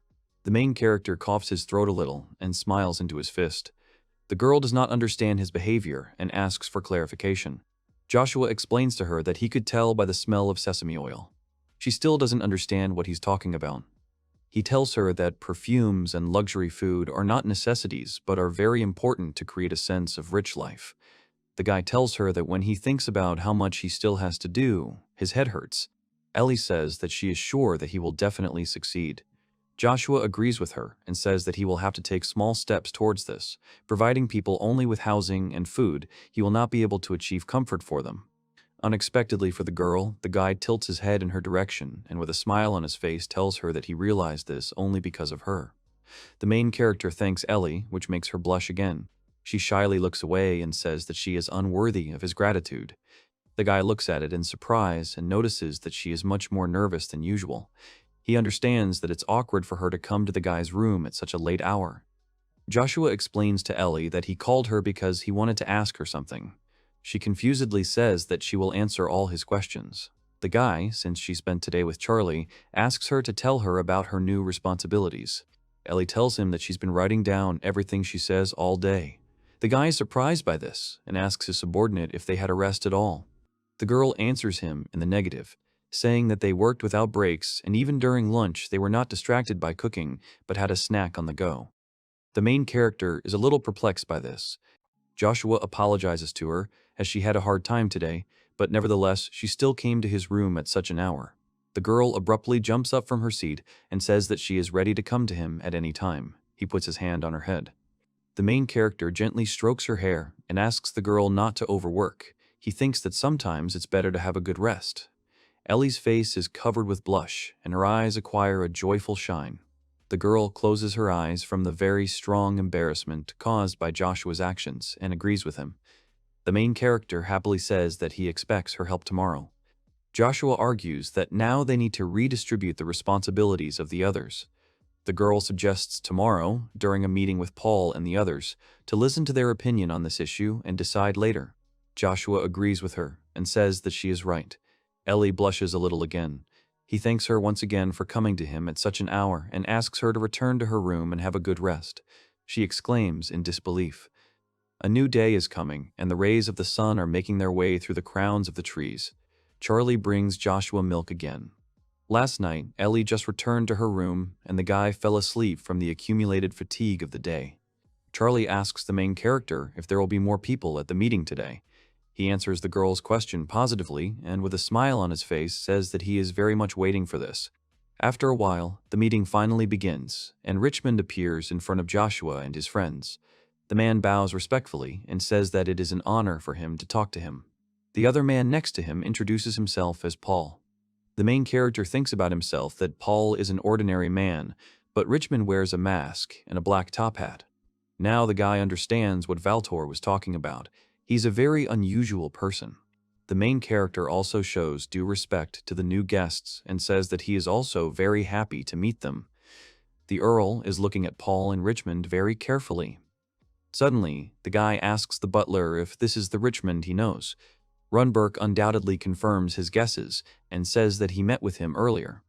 Joshua thinks they are very lucky that he met an old friend. Joshua starts the meeting. He tells the guests about the forecasts regarding the residents staying and about the need to build residential buildings and infrastructure. He also mentions the absence of magic stones.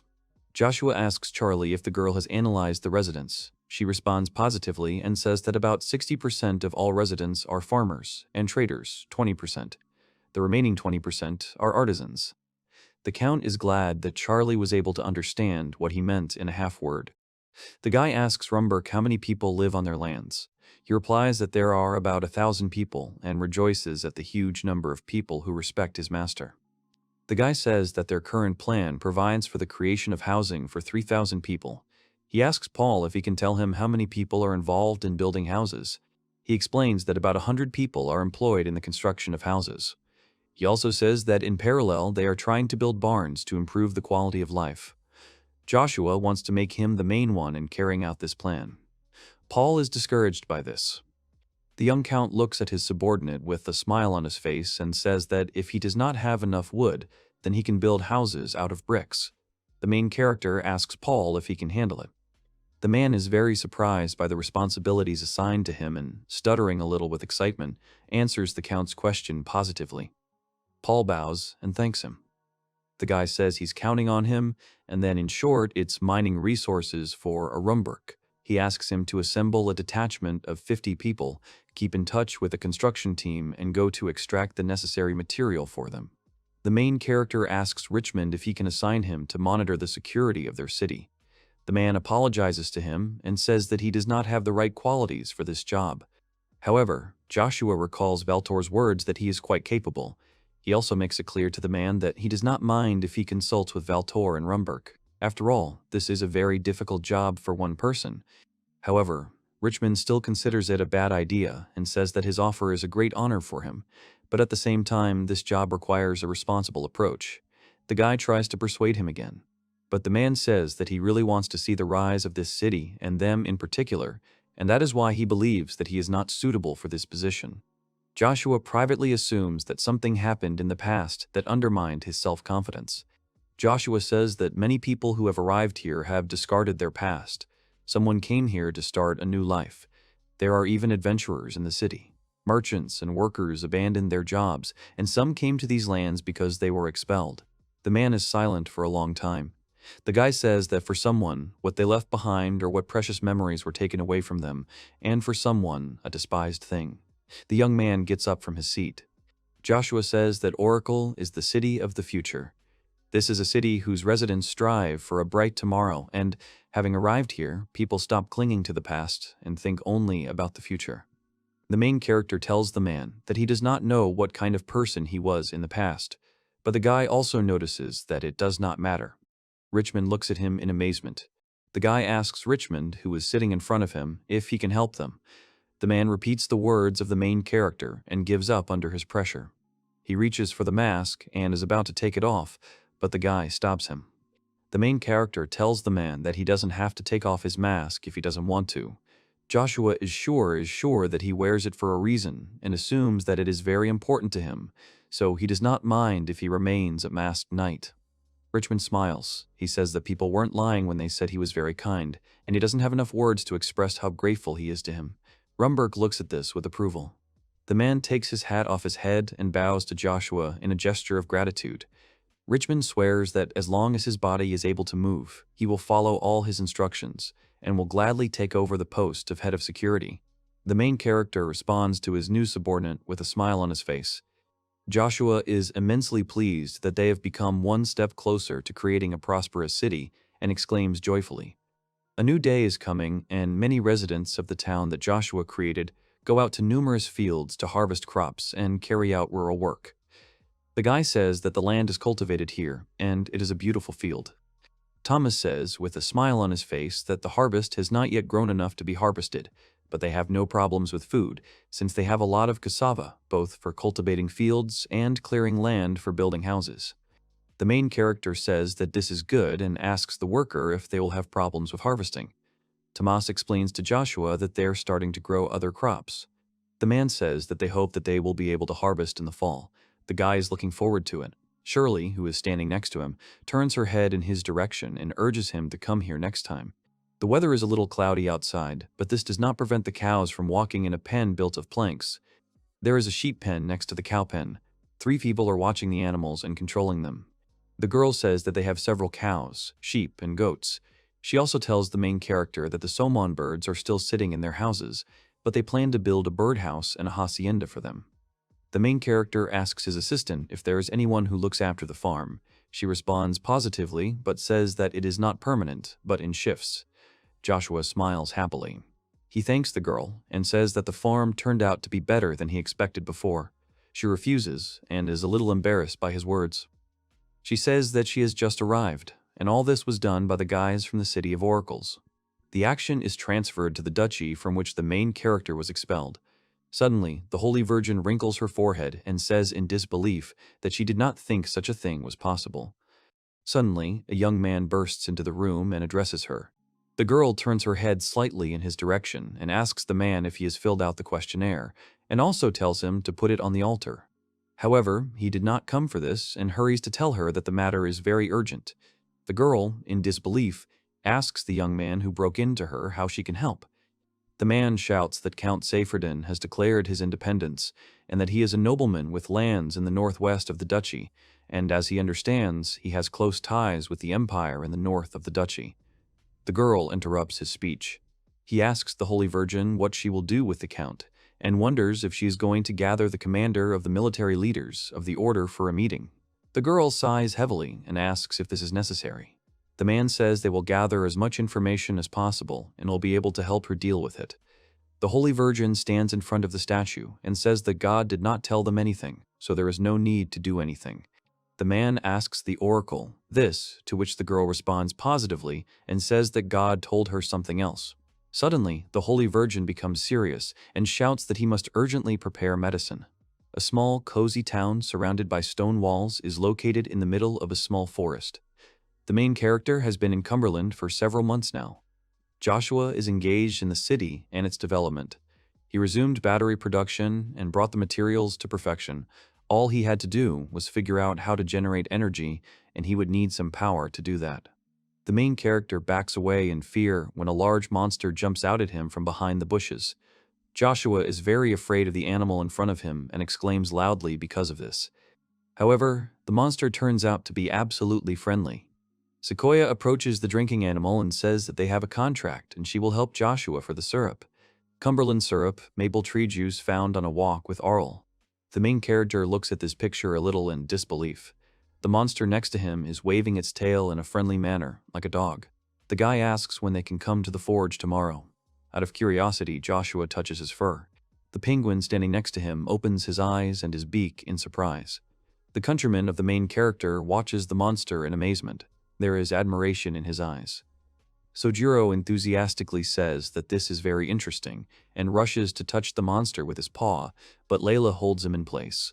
The penguin wonders if this bluish-white color is electrified. The main character asks Shokoi if he can take some of the demon's hair. The girl turns her head towards the animal and then says that he allowed her to take some around the tail. The guy sincerely thanks her. The girl cuts a couple of strands for her tail. Joshua holds them out to his friends, showing them the wool. Ellie asks him how this hair can be useful. He explains to her that he used it in the filament of a light bulb. Sojiro compares them to tungsten. Penguin thoughtfully says that this material seems easier to process than tungsten. He can't say for sure, and until his properties are studied, but he can find other uses. The guy agrees with him and says that he knows about it but believes that they will deal with it later. He turns to Second and tells her that he needs to know what current is flowing through the body of the Thunder Beast. The girl nods her head. She tells him that he can sit here, and then tells Ellie that she should squat down next to Joshua too. Shikoya unceremoniously sits down on the main character, which is why he shouts in displeasure. The girl grabs the penguin's hand and begins to use her magic.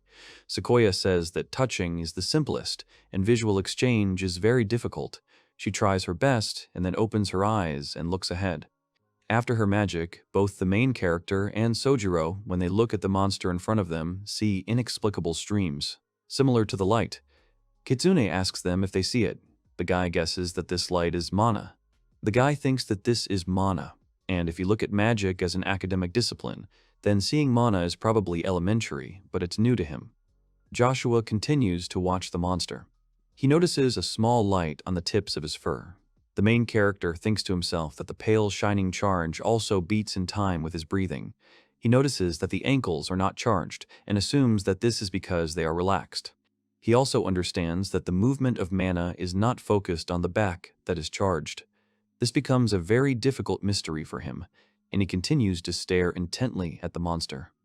Suddenly, Ellie asks him what he thinks, and the guy says that he needs to be able to track mana a little longer so that he can draw some conclusions. The penguin is already saying that he knows that the thunder beast uses mana. The guy asks him if he can see the thunder beast breathing.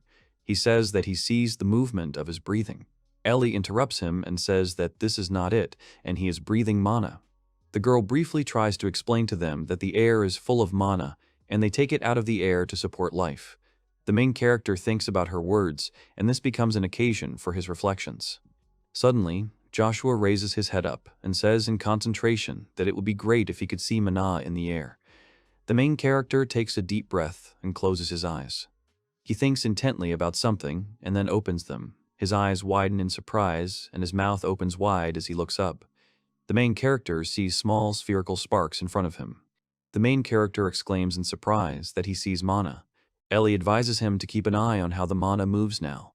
His face instantly becomes focused, and he begins to observe the balls in the air. Joshua wonders if mana is absorbed directly into the thunder beast's body.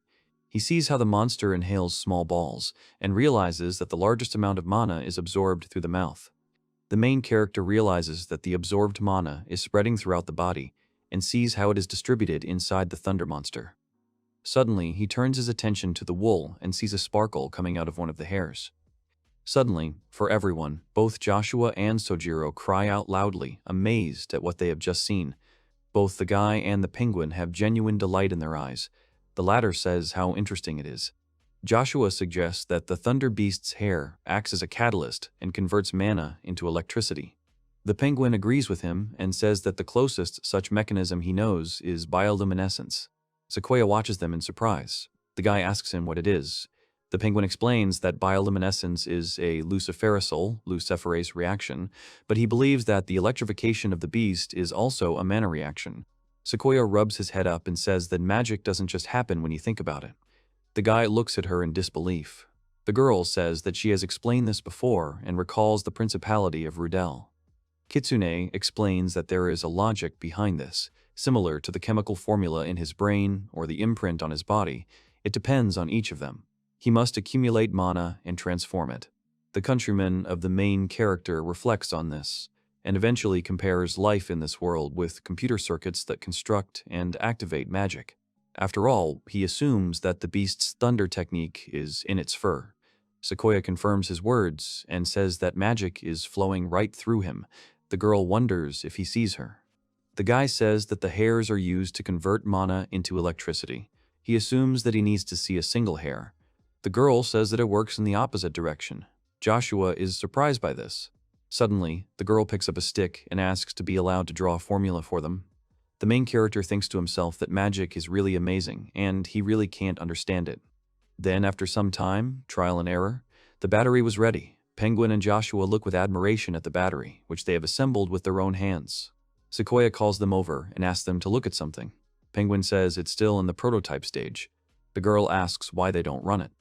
The main character is a little confused by her question and can't say anything for sure. Suddenly, he turns to the penguin and asks him if he has made an AC-DC converter. However, the penguin says that he has forgotten, and the main character looks at him in disbelief. The guy shouts that he needed a converter to make the current constant, otherwise he won't be able to charge the battery. Sojiro justifies himself by saying that electricity generation does not make the current constant. The penguin says that he will prepare it right away. However, the guy stops him and says that in order to make a converter, you need a semiconductor. But Sojiro smiles slyly at his words. He says that they have excellent technology. The penguin calls their light bulb shiny. The main character looks at it with delight and joyfully exclaims that it is a vacuum tube. Joshua thinks that this is one of the greatest diodes, and with it they can control the current. Sequoia doesn't understand what they're talking about, and then the guy explains to her that this is the thing she helped him with. Suddenly, he looks at her strangely. The main character looks at the girl with enthusiasm and asks her if she can create a magic formula to create a vacuum. The girl gives him the same look and asks him to entrust it to her. Joshua thinks that magic is really amazing. Sequoia happily says that the battery is ready. Joshua thinks that the sophisticated technology of glass metalworking is the merit of Torre and Gamar. Sequoia developed the magic form, and the rest was left to the penguin. The main character takes a catalytic lever in his hand and thinks that he wants to make a magic stone using electricity. It was his idea, and the guys gave it shape. The mechanism is finally starting to work. Thor is happy that they get mana from the tufts of the Thunder Beast's hair, and Gamara just exclaims in surprise, amazed at this. Joshua wonders if Garam and the others can see mana. The guy insistently asks the girl to go to them as soon as possible. Kitsune explains to him that she has already cast a spell, and soon they will see everything. Joshua is a little perplexed, but thanks her. The expression on the face of the young man and the penguin changes very quickly. At first, they are focused on watching the behavior of the battery. Then they are happy, and then they look at it in disbelief. A man standing next to them asks them if they have any problems. He looks at the main character with incomprehension. The same one, in turn, a little perplexed, says that he is sure that Mom is doing it. He says that the mana flows out of the battery and goes straight through the glass. Joshua asks the penguin with excitement in his voice if they can keep mana inside the battery.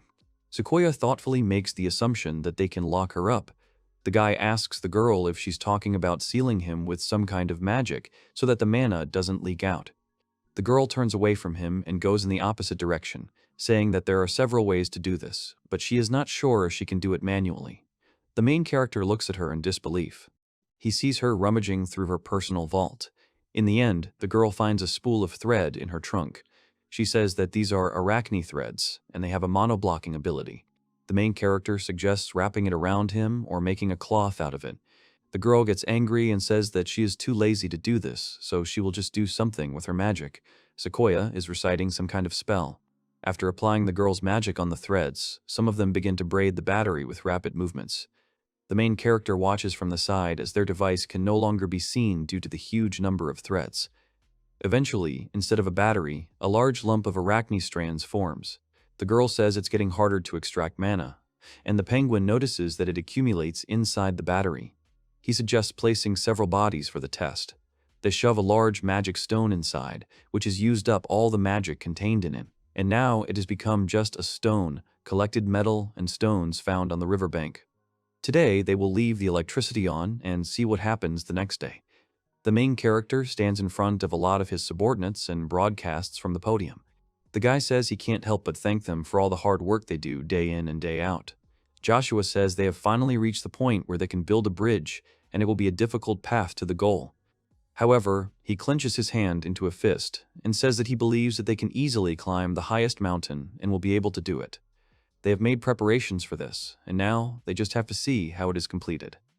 The Duke solemnly announces that the construction of the Rubicon Aqueduct and the Oracle Aqueduct will begin, and the opening of the water and sewer system will enrich agriculture, trade, and everything else in their lives. The main character suggests that people move forward together as one nation. Many people listening to his speech cheerfully express their agreement with the leader. After the social event, Joshua approaches his assistants. He tells the man that he's in good hands, and with their help they will be able to do everything. He says that he is delighted, and the second man says that he is looking forward to it. He lifts his head up with pleasure and says he can't wait to see the water go over the bridges. The man is delighted with the very thought of it. The main character looks away and says with a smile that they will not be able to bring water into the houses because they will have to rely on a magic stone. The guy says it depends on the result of the experiments. The action is postponed for some time. The guys continue to study the stones that they have examined with genuine interest. Sequoia curiously examines one of the stones. Suddenly, she exclaims. The guy asks his girlfriend what happened, to which the girl says that she hoped that there was some mana left in the former magic stone. However, she shows another stone and says that in just one night it has recovered. According to Shokoi's analysis, a stone that has depleted its mana reserves can be filled with mana and turned into a magic stone again. All the other samples also underwent certain changes, but silver did not become a mineral. There is not enough mana in it. The main character thinks that lead and glass are also filled with mana, but they have not turned into magical metal either. He says that the iron turned out because of its high purity. The penguin finds this interesting and would like to try it with different substances, because different substances require different amounts of mana to turn into magical metal. Suddenly, the main character comes up with ideas, and he says that perhaps magical metals are less common than usual, and iron and silver can be obtained in large quantities. The penguin picks up the main character's thought without any problems and says that in this way, the blue metal and mineral will eventually become readily available substances. Joshua is very happy about this and says that it is incredibly revolutionary because not only mass production of magic stone, but also magic metal is possible. Right now, due to the construction, the supply of magic stone is poor.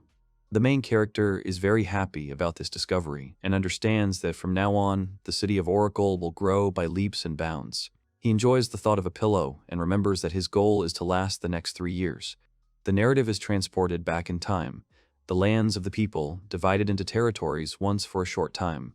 For convenience, this country was called an empire. The empire's power over a vast territory was suppressed by many countries and regions. Neighboring states feared that it could continue to expand, and 10 years after the unification of peoples, internecine strife began on its territory. The leading lords became independent, and rivalry ensued, but instead of buying them off, the emperor either took them in or established friendly relations with them. The Holy See was most active at this time. The emperor made the Holy Faith the state religion, avoided wars thanks to their teachings. To most people, the saint exalted her unchanging motives. The Holy Faith gained followers as the empire grew. It also became the state religion of the Duchy of Rudel, an independent princely state created by the Duchy of Rudel. The action is transferred to the Rudel Principality, namely the Grand Palace. The man is a little discouraged by what is happening, and warily says that the saint said that there are signs of illness. Another man wonders how such a disaster could have befallen them if they always listened to the previous saint. His interlocutor talks about the oracle's gift of foresight. However, they are interrupted by a girl in the room. The Holy Virgin says that her faith will not be shaken, but she is worried that the judgments of those who receive God's word may not always be correct. The man looks at the girl warily. She closes her eyes with a calm expression and says that if the Duke stays here longer, he will suffer misfortune. Also, the Holy Virgin mysteriously says that he will not find peace here. All the men in the room are looking at her worriedly, thinking to himself that Joshua brought prosperity to the duchy and he was expelled no matter what God says. He wonders if he has understood the meaning of the divine word correctly. He also reflects on the Holy Virgin. One of the men is thinking about what to do, the second is wondering if they should leave the Duke, and the third is thinking about what Saint Joshua would say to this. All the people in the room are silent in disbelief. Men do not dare to object to the Holy Virgin, but they look at each other disapprovingly. They wonder how Joshua is living now. At this time, in a small town built from scratch, residents pray at the statue of the main character. The city is full of life. Someone works in the fields, plowing the land, someone grazes cattle. Blacksmiths work tirelessly in shops, making new tools. Workers are laying out the foundation for the road, using ordinary stone for this purpose. The main character looks at the construction of the city's infrastructure and reflects on the fact that he consulted with everyone, and they made progress in the construction of the aqueduct. Suddenly, his eyes open wide, and he thinks that the beams of the bridge are already in place. It's only been 3 days, and so he's surprised at how fast the workers are working. He can't even believe that it was done manually. For future convenience, the city's waterways go underground, and construction seems to be going well. The guy is watching how people are trying. Joshua thinks that it is too big for the current population, but it is quite suitable for future development. The main character looks at the construction work with admiration. Once the minimum infrastructure is in place, he would like to do more and more things, which will enrich people's lives. However, he does not consider it too big a dream. Joshua shouts loudly to his subordinates to make sure they take a break. The workers look at him in surprise at first, and then exclaim joyfully. The main character understands that their health is the main thing. At the same time, Sojiro observes the behavior of their device in action. Sequoia attentively examines the stones and writes down some important observations in a notebook. Joshua turns to the girl. He asks her how they are doing. She looks at him in surprise. The girl says that she is researching how much magic is contained in the stone. The main character laughs enthusiastically.